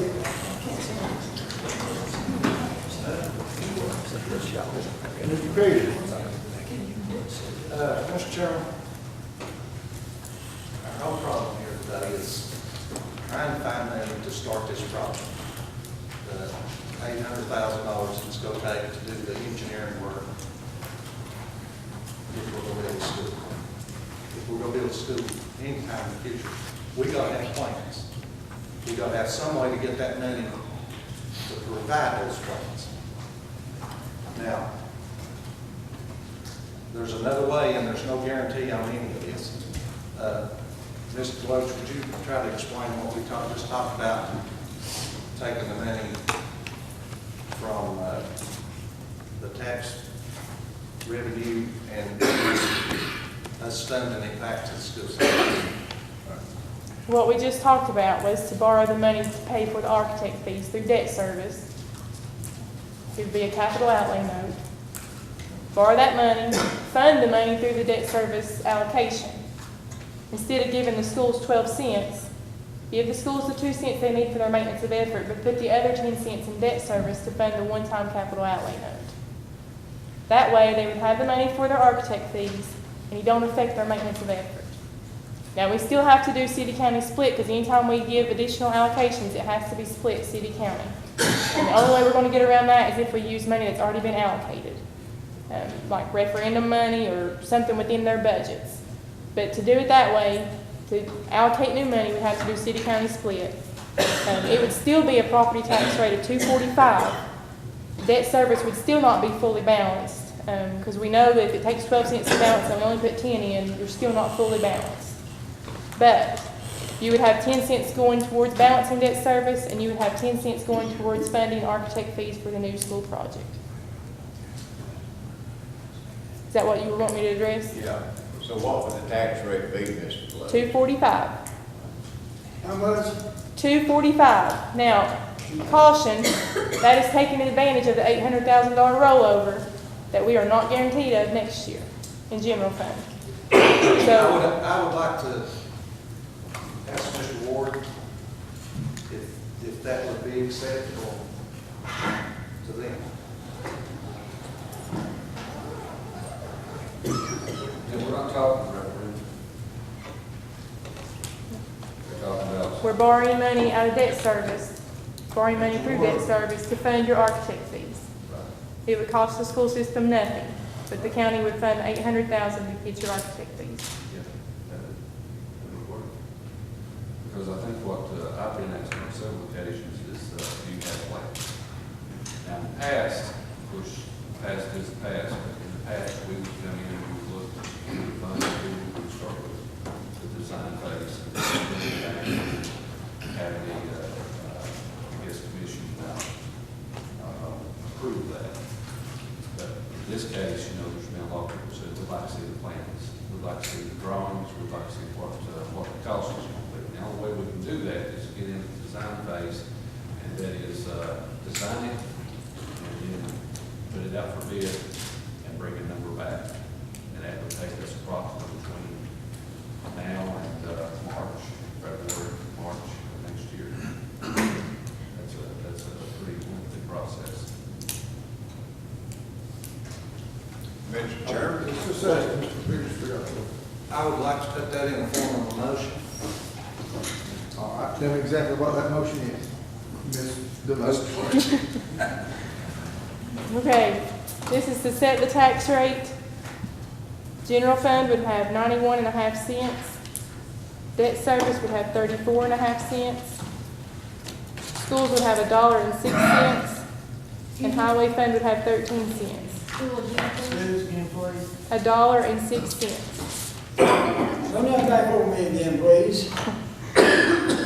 General fund would have 91.5 cents. How much? 91.5 cents. Okay. Debt service would have 34.5 cents. Schools would have $1.06. And highway fund would have 13 cents. Now, that would raise the tax. You're all saying except the road, right? That's correct. So that'd be a tax increase of 12 cents. We have a motion on the floor. Do we have a second? Second by Mr. Hodge. Discussion. Mr. Tripp. Mr. Byers, if we're gonna give this school department, the architects and stuff, then we're committing the next commission coming in for a new school. And you take the city's part, that figures up about $22 million. Well, we're not committing them, but we sure Well, are I putting know. pressure on them. But I think you're going to put the pressure on the new commission coming in. Mr. Von Camp. I'd like to ask Ingrid another question. A year ago, I asked you the same question. If you did everything the way it should be by good business practices, what would the tax rate need to actually be? And I'm not going to commit to voting on this number like I did last year. Well, what the budget committee proposed is where it needs to be today to balance all budgets and to meet the maintenance of effort for the school. That's 247. Now, if you're going to throw an additional school in there to build a school at Unaka, it's about 15.5 cents that you have to add on top of that. So that would be a 29-cent increase. To do it exactly right, roughly 260, 262? 262 262. to fund the And school. we cannot afford a school right now. Ms. Brown. All right, Mr. Byers, after reading this out of the paper, this Attorney General opinion on the debt service and where we're at right now, do you recommend that we vote on any type of tax rate other than what we come in here to do today? I mean, your safest approach is not to change the debt service number from the budget committee. Yeah, the Attorney General opinion, and there's some right and wrong on both sides of the argument. The Attorney General opinion is an opinion. It's not decided by a judge nor a court, but I generally lean on Attorney General opinions to give us guidance and help. So, you know, if you could find a way to fund your architectural fees without changing that number, it would certainly lead, I think it's on the most sound legal ground possible. Mr. Street. What are we doing to general fund? We're cutting it 10 cents. Are we that much overfunded the general fund? You had 800,000 that rolled in this year. You don't know what you'll have next year. So you could be having to fund 800,000 next year in the general fund. Mr. Loach, how much did the departments turn back in? Everybody, the bottom number, what? Approximately $800,000. 800,000. Yes, sir. How much was that, what was the biggest contributor to that?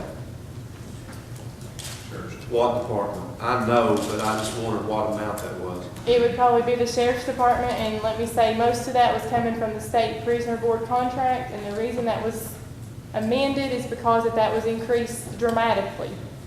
You just approved an amendment last month to that contract. We were able to recognize some additional revenues. Now, there's also additional revenues in their budget from where they're not fully staffed yet. That was a huge contributor to that. I mean, it's my knowledge that they're going to work as hard as they can get to get fully staffed, and they've been doing that since you allocated the funds. They just haven't gotten there yet. So that was the main contributing factor to that rollover.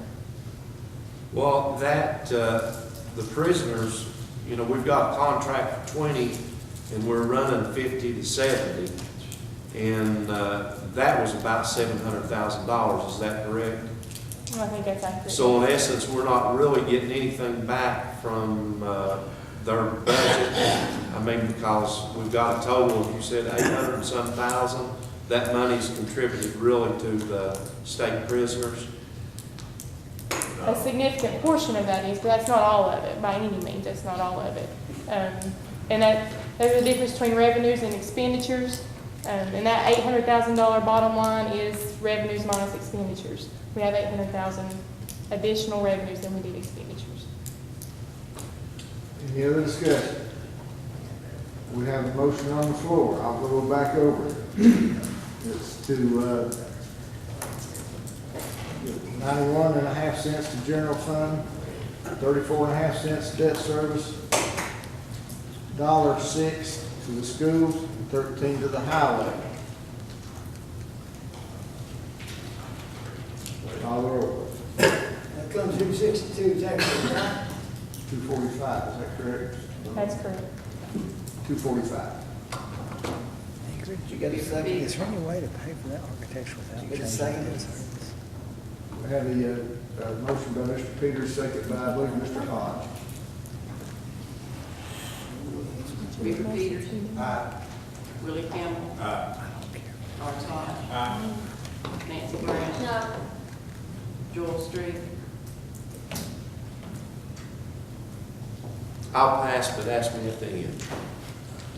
Richard Winters. Ronnie Crivitt. No. Harry Seas. Charles Von Cannon. Fuzzy math, no. Elsie Tester. No. Steve Moran. Yes. Tom Allen. Yes. Joanne Blankenship. Aye. Charlie Bates. No. Bobby Dees. No.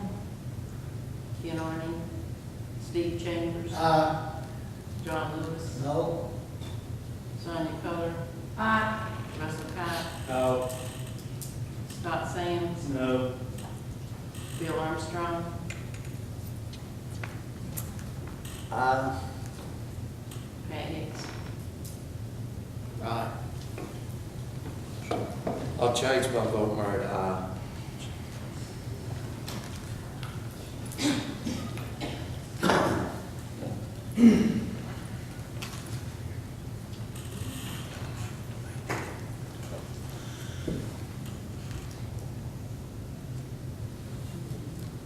Yeses.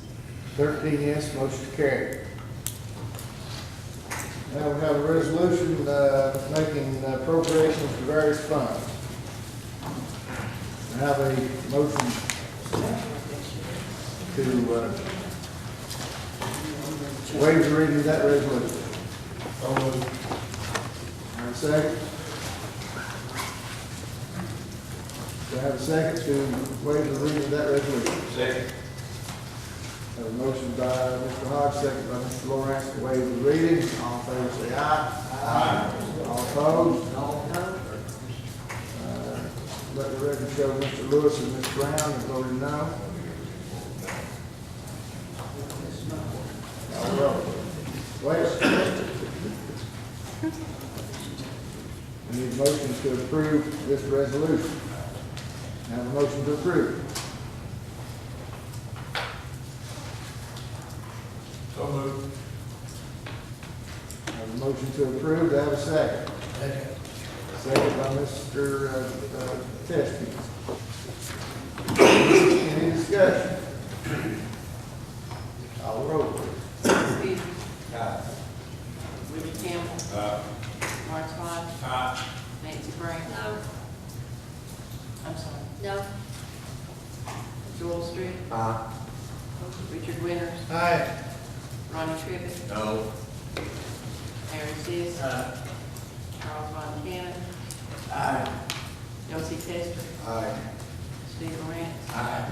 Tom Allen. Joanne Blankenship. Aye. Charlie Bates. Bobby Dees. Ken Arden. Steve Chambers. John Lewis. Sonia Coler. Russell Cott. Scott Sands. Bill Armstrong. Pat Hicks. Aye. 2 nays, rest ayes. 2 noes, rest ayes, motion carried. Now the mayor's report, we have general county update, Mr. Mayor. Mayor has no report, Chairman. Thank you, sir. Committee reports, budget committee, Mr. Sis.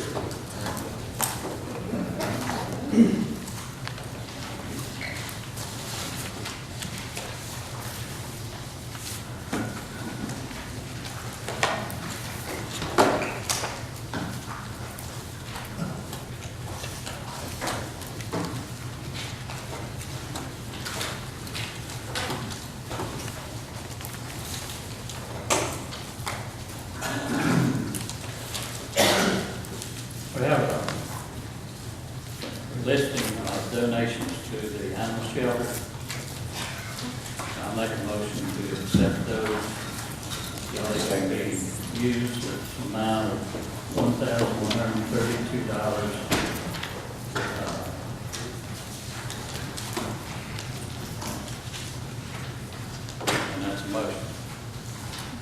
motion to accept the donation to animal shelter of Mr. Sis, second I'll by second Mr. it. Trivia. Any discussion? Call the roll, please. Bruce Peters. Willie Campbell. Art Todd. Nancy Brown. Joel Street. Richard Winters. Ronnie Crivitt. Harry Seas. Charles Montana.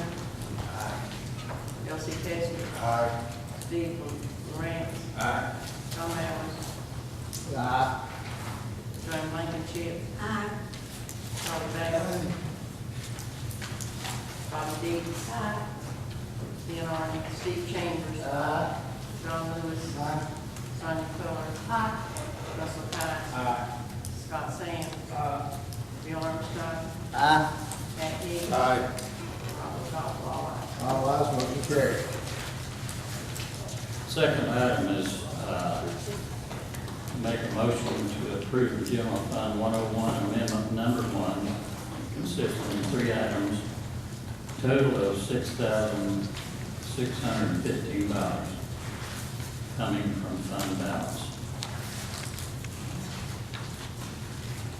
That's a motion. I have a motion for Mr. Sis. Do I have a second? Second. Second by Mr. Hicks to approve General Fund 101, Amendment 1, for a total of $6,615, zero coming from fund balance. Any discussion? Call the roll, please. Buford Peters. Willie Campbell. Art Todd. Nancy Brown. Joel Street. Richard Winters. Ronnie Crivitt. Harry Seas. Charles Montana.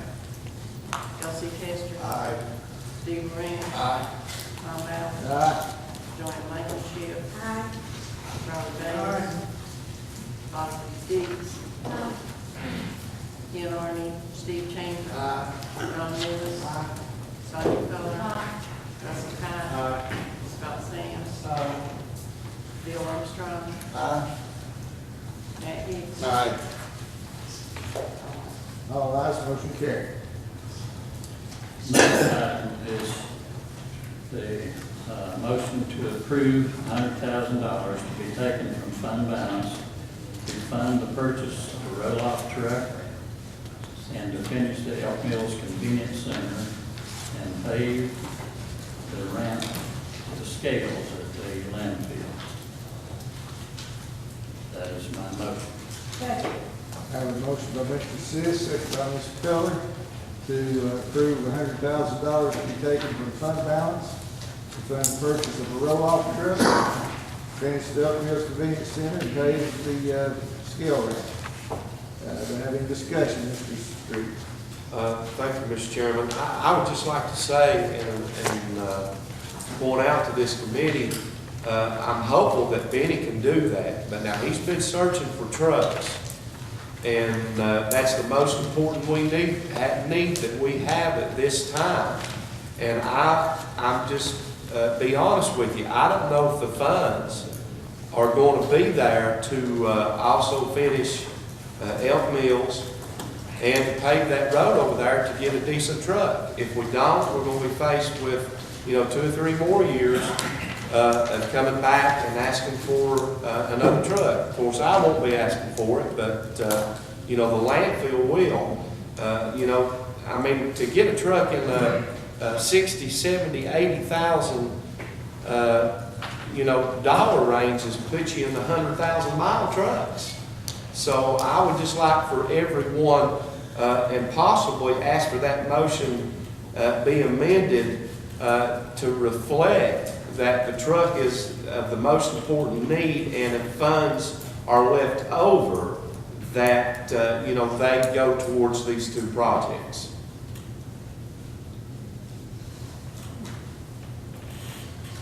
Mr. Chairman? Do you want to amend your motion? That's what he said. Do you agree to amend?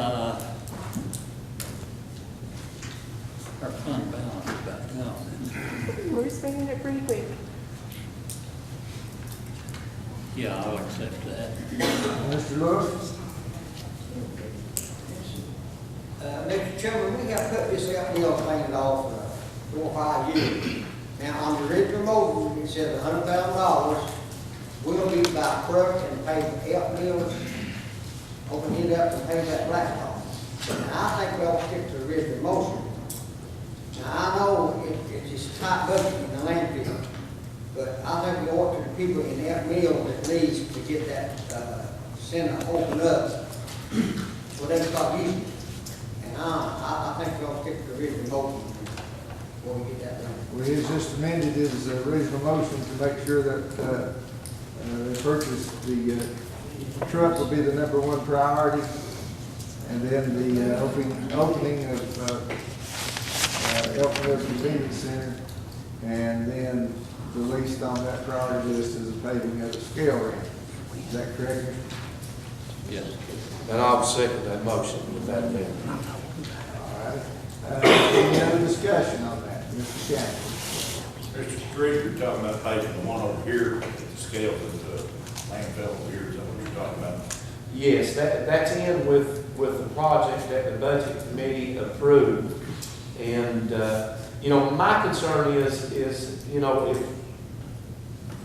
we don't want to limit the bidding to $40,000 for a roll-off truck, we could end up in the same place, ladies and gentlemen, that we're at right now. We've already got a truck that's worn out. So, you know, let's give him the flexibility, and I think that we've all got enough confidence in Mr. Lyons that he will find. He wants to finish Elk Mills worse than any person in this courtroom. I want to finish Elk Mills. I introduced changing Elk Mills. But by the same token, we cannot put our landfill in jeopardy of shutting down. If we don't have a truck to run these, we're borrowing Sullivan County and Washington counties. We put our whole out landfill operation in jeopardy. We might have to shut down Rome Mountain Convenience Center or even Elk Mills if we can't service them. So it has to be the most important of these taken into consideration. And, you know, we're hopeful that Benny's budget, with some of the money that we transferred, you know, that we can do some of this work that he's got left over from last year rolling over.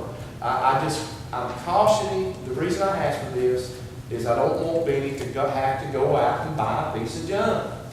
You say you had $100,000, right? If the motion approved, we will. Is it coming from? Wait, Mr. Campbell, you're not finished, right? You got $100,000, what did Rome Mountain bring in last year? How much money? I don't have those numbers before me. We go on whole every year, don't we, up there? It's, Rome Mountain has gotten closer to breaking even. We go in the hole on Elk Mills every year. That's one of the reasons, you know, for the site change, to bring that thing about to where it could possibly get it, hopefully in the future, to breaking even and doing as well as Rome Mountain. And let me say this to the commission. We did originally ask Mr. Lyons for $200,000 to get a roll-off truck and fix this. And of course, we understand the complications of the budget and the system, and we're appreciative of the fact that, you know, he was given what he was given. You're saying put the truck first priority. Well, I think the truck's already first priority. On priority. that, but after that, what's left, you can put towards. Sure, but what I'm saying is if he goes out and spends, he finds a good deal at $85,000, we can't pay the rent. The rent, Jack gave us an estimate of $10,000, and Elk Mills, I think the estimate there is about $20,000. Mr. Chairman, I'd like to yield the floor to Mr. Lyons. Go ahead, Mr. Lyons.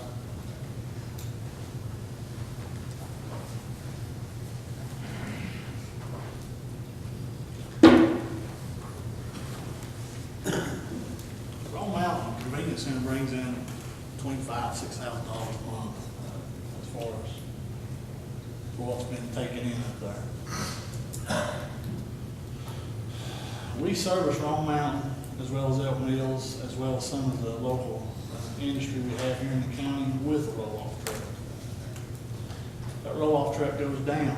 We're putting those people on hold as far as Rome Mountain. We've had to borrow trucks to actually take care of those guys. with Elk Mills as well. Roll-off truck's a high priority, it's used every day. What can you get a truck for? Do you have one in mind? Willie, I've looked, I found from 70,000 to 170,000.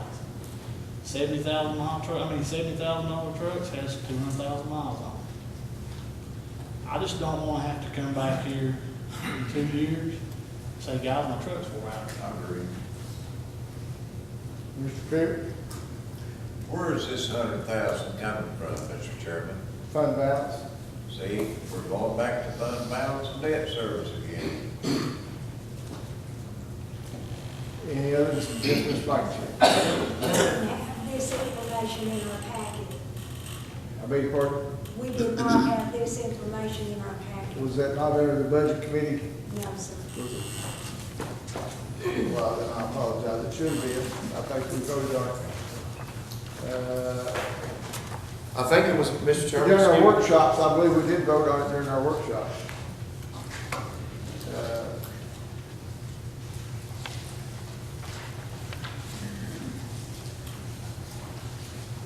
Well, I'm not sure we did. I don't know if the minutes reflect that or not, but the budget committee did vote on it and recommended taking $20,000 out of fund balance. I've been in last month's packet. It may have been.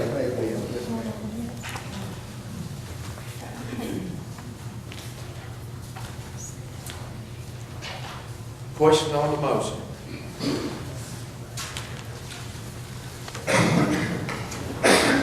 The motion is, Your amendment, Yes, with, is to approve $100,000 taken from the fund balance. The priority would be for the roll-off truck. Second priority would be to finish Elk Mills Convenience Center. And then the third priority would be to pay the scales at the ramp at the scale. Is that correct, Mr. Sis? yes. All right. We have a question on the motion. Call the roll, please. Peter Peters. Willie Campbell. Aye. Art Todd. Aye. Nancy Last Brown. month. Joel Street. Aye. Richard Winters. Aye. Ronnie Crivitt. No. Harry Seas. Aye. Charles Montana. Aye. Elsie Tester. Aye. Steve Moran. Aye. Tom Allen. Amendment, July. Joanne Blankenship. Aye. Ronnie Bailey. Bobby Dees. Ken Arden. Steve Chambers. Aye. John Lewis. No. Sonia Coler. Russell Cott. Scott Sands. Bill Armstrong. Pat Hicks. Aye. 3 noes. 3 noes, motion carried. Other committee reports, like yours from planning, right now, that'd be all right? Yes, sir. Mr. Chairman, you have to open for public hearing for those advertised. That's correct. What you have on your desk today is in the mid-200 block of Old Wautonda Road, zoned R1 presently, it's requested to be zoned A1. It's a 1.53 acre lot. You'll also have a petition there for local adjoining and across the street individuals that own property that are for the rezoning for the Shepherds. It's for Hubert Shepherd. A lot of people know him as Donnie. He did make positive approved by the Carter County Planning Commission. It was unanimous vote for the rezoning. If you want to open to public hearing, Mr. Chairman. Right now, the regular commission meeting will be in recess, and a public hearing will be now conducted for this rezoning. Do we have anybody wishing to speak toward this rezoning? Mr. Chairman, I'll make some sense. Okay. This is in my district. I know the individuals, I live down below. And the reason for this guy moved back here. He's got a wife and 3 kids. And he wants to put a trailer on his father's property, which he has 10 or 12 acres there.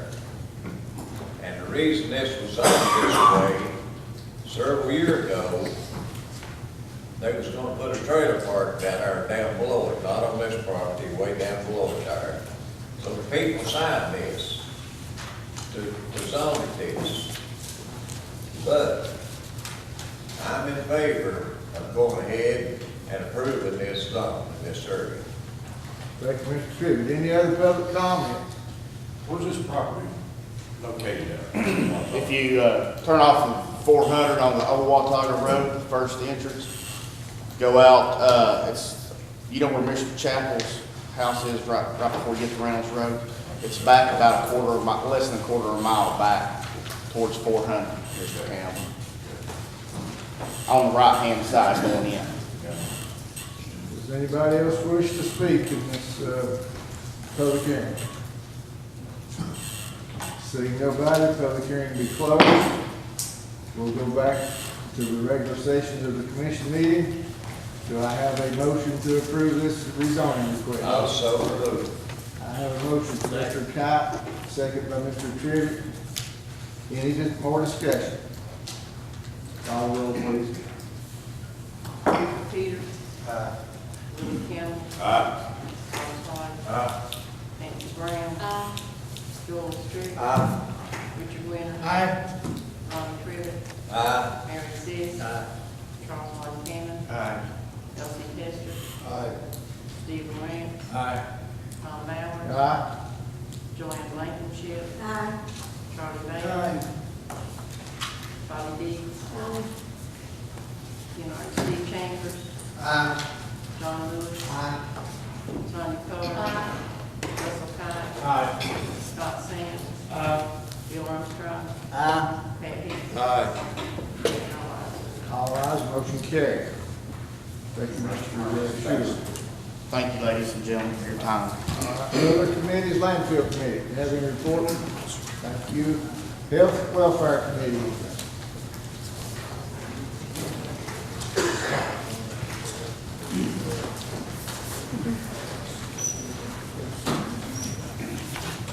The Health and Welfare Committee had Ken Gooch, that had come and presented to our full commission to come back and talk about the Tweetsie Trail. It will be open Labor Day weekend, and a lot of the portion in Carter County has been finished up to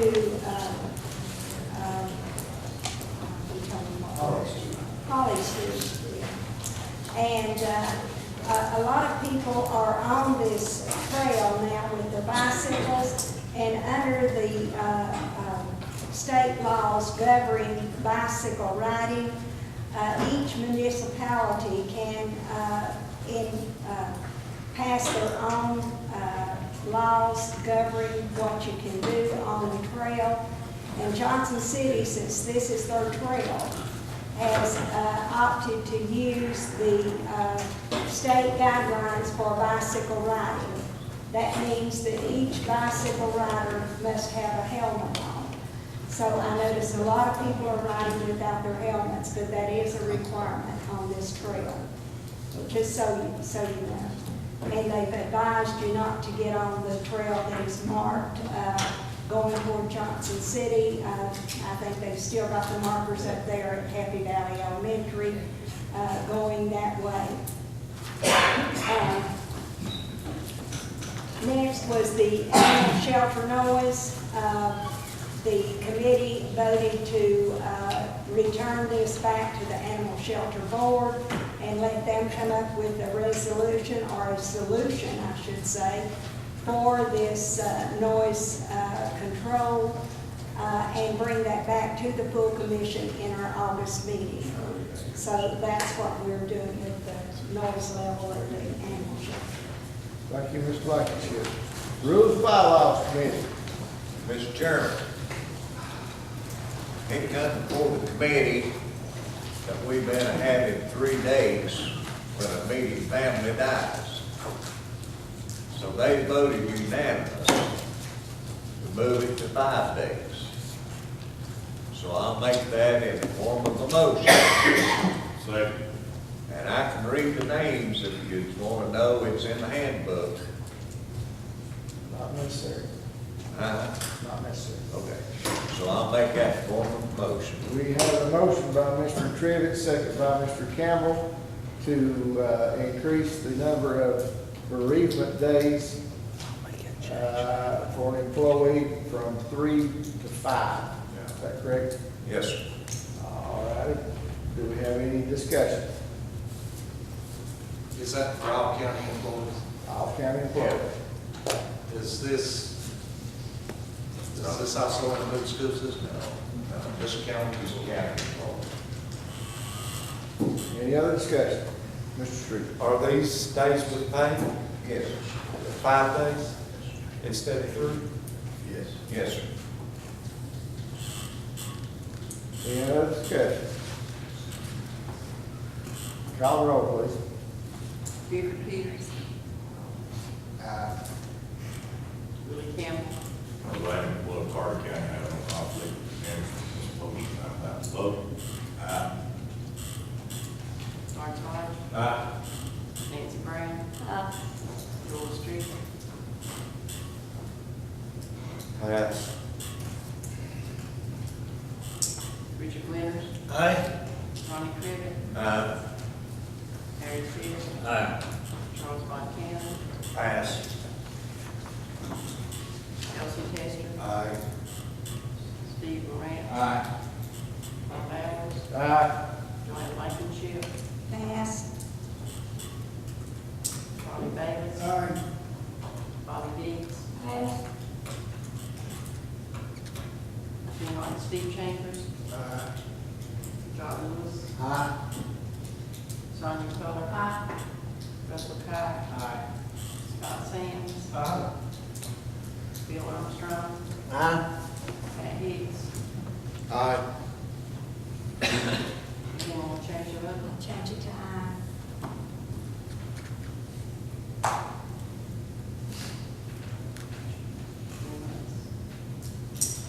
Yeah, why not?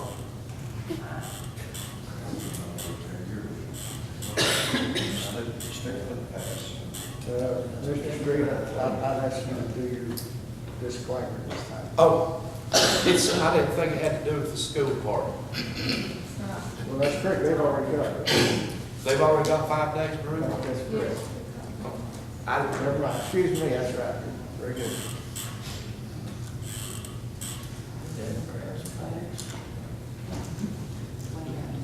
When 20 ayes, motion carried. Anything else, Mr. Tripp? Sir? Anything else? That's all. Thank you. I'll take it up with Mr. Von Cannon later in the meeting. Yeah, I'll give you a stick. Mr. Campbell? I know this has already been passed, say if that occurs on the weekend, something like that, then that should start on the following Working days. working days. Working days. Hey, this is on the weekend and you're out anyway. Said do 5 working days.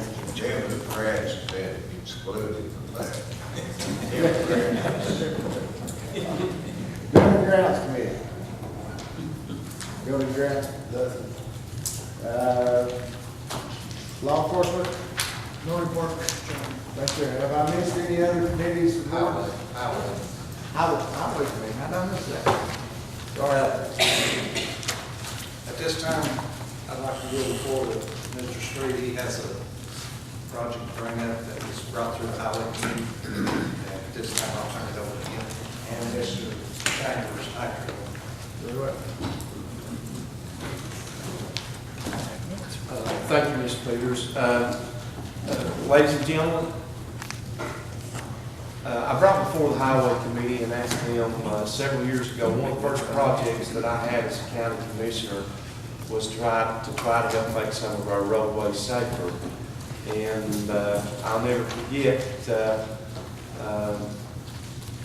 Mr. Ritchie, he made a suggestion to us that, we ask the county attorney and get the approval of the full commission to make some of this safer, which has been done on Highway 19E. We've got several crossing lights that began up Simla Creek, and later on we've got some crossing lights at Hampton High School as well as all the way down 19E. But one more thing I would like to introduce, and before I go off this board, is Highway 173.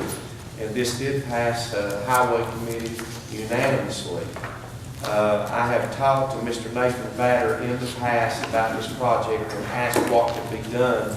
We have tractor and trailer trucks that come, this is the Sinwood Creek area, that come through this road, and many of y'all are familiar with this road. It's got a lot of curves on it, and many times I have came down there, through there, and seen these tractor trailers. Actually, when they want to track their rear tires, they have to get over on the other side of the road, which makes, you know, the oncoming traffic is blindsided. So what we're asking, and we're going to ask, of course, Mr. Bowers to write this letter to Nashville, to the top official down there, and the Department of Safety, for them to do a study about taking off a few of those curves, just widening. And this is what Mr. Batter said that possibly could be done. You know, it would allow those trucks to track over where they wouldn't have to get over in the other lane so far. This is somewhat of a logging community. We have, you know, several people there in the logging committee, although those are not the worst problem. The box trucks that are going into western North Carolina sometimes come up through there and come out up through Limestone Cove and get on 173, actually in Unicoi County, and then come and hit Carter County at Woodby Hill Free Will Baptist Church and come down through there. Since I asked for this to be the Highway Committee to approve this, I have asked more of my fellow citizens in this area recently, have you ever been put in the ditch? And everyone that I asked has been put in the ditch by tractor and trailers. I drive a school bus for the Carter County school system. I have been put in the ditch twice in the school bus. Luckily, I was going up and I'm over in a ditch line instead of Sinwood Creek. So I just think it's a very serious thing, and although this is not a heavily traveled truck route, they still come through there. And I think it's something that I ask for the full support of this commission, and I put in the form of a motion that we ask Attorney Bowers to write a similar letter, Mr. Bowers, and send that to Nashville so they can do a study on this road. I'll second. Have a motion and a second. Motion by Commissioner Street, second Commissioner Brown. Discussion? Commissioner Street, how much of this excess traffic do you believe is caused by the GPS system that sends people shortcutting from Irwin or whatever to Rome Mountain? Some, none? I know, Mr. Von Cannon, you know, as much GPS is out there, we have it in our cars, we have it in our trucks. Undoubtedly, there is some, you know, that gets sent on this route. You know, the trucking up there, the fellows that drive these tractor and trailers, the local men and women, they're very cautious. They know these roads. They come over very little. It's although there has been out of town loggers use that road, and they're just not as familiar with it. So I'm sure there's some, you know, those numbers I don't have. But one more example of this road, it's been probably about a year ago, I had a county meeting that I was attending, and I came down through Sinwood Creek, and it was probably a 66-foot tractor trailer. And I think that's the maximum allowed on that road. And he came down through there, and I got behind him, and he was getting all the way over in the other lane. He was so long. And he immediately put one car in the ditch and then another car in the ditch. And when we got on a little bit of a straightaway, I tried blowing my horn and I thought he was intoxicated. But, you know, I tried to blow my horn, get around him, you know, to where I could go down through there and flag for him. You know, I actually saw in one of these curves where he got over in the other lane, there was about, to the best of my memory, there was 4 or 5 cars in a row put in the ditch line, heavily in the ditch line, all the way against the bank. So, you know, it's something that we need to, you know, help make our community safer. Mr. Campbell. Let's make this clear, that is a state highway. That is a state highway, sir. And, where Jones into Unicoi. Yes, sir. Yes, sir. And if this is passed today, my plans are to go and see Mayor Lynch in Unicoi County and possibly bring this before his commission if they're in agreement, and get them to do that all the way out to where the road changes to 107. Willie, you're familiar, 107 is not a problem, it's an excellent road. But just Highway 173, this is a Assembly Creek area, and you know, it does turn into Unicoi County about halfway through it. Question on the motion. I have a motion and a question, and a second, and a question on the motion. Call the roll, please. Buford Peters. Aye. Willie Campbell. Aye. Mark Hodge. Aye. Nancy Brown. Aye. Joel Street. Aye. Richard Linders. Aye. Ronnie Crivitt. Aye. Harry Seas. Aye. Charles Montana. Aye. Elsie Testor. Steve Grant. Aye. Tom Allen. Aye. Joanne Blankenship. Aye. Charlie Bailey. Bobby Dees. Aye. Ken Arden. Steve Chambers. Aye. John Lewis. Aye. Sonia Coler. Russell Cott. Aye. Scott Sands. Bill Armstrong. Aye. Pat Hicks. Aye. All ayes, motion carried. Mr. Chairman. Thank you. Please. Yes, I know we have to go through this, if we did this last time when we did the request on the 1980 road up here, and we asked Attorney Byers, thank you, Attorney Byers, I did get a letter back from Mr. Horton, who is the Eastern Director of Tennessee Regional Department of Transportation. And they are ready to do that study on Marker 18 and 19. And do we have to have the commission's vote to do this? No, I've already provided an additional letter to TDOT redefining and giving precisely what you asked to be studied. They did another follow-up letter to me, and I'm getting the information they need, exactly what we're going to look at. Thank you, sir. Thank you for your work on that, too. Thank you.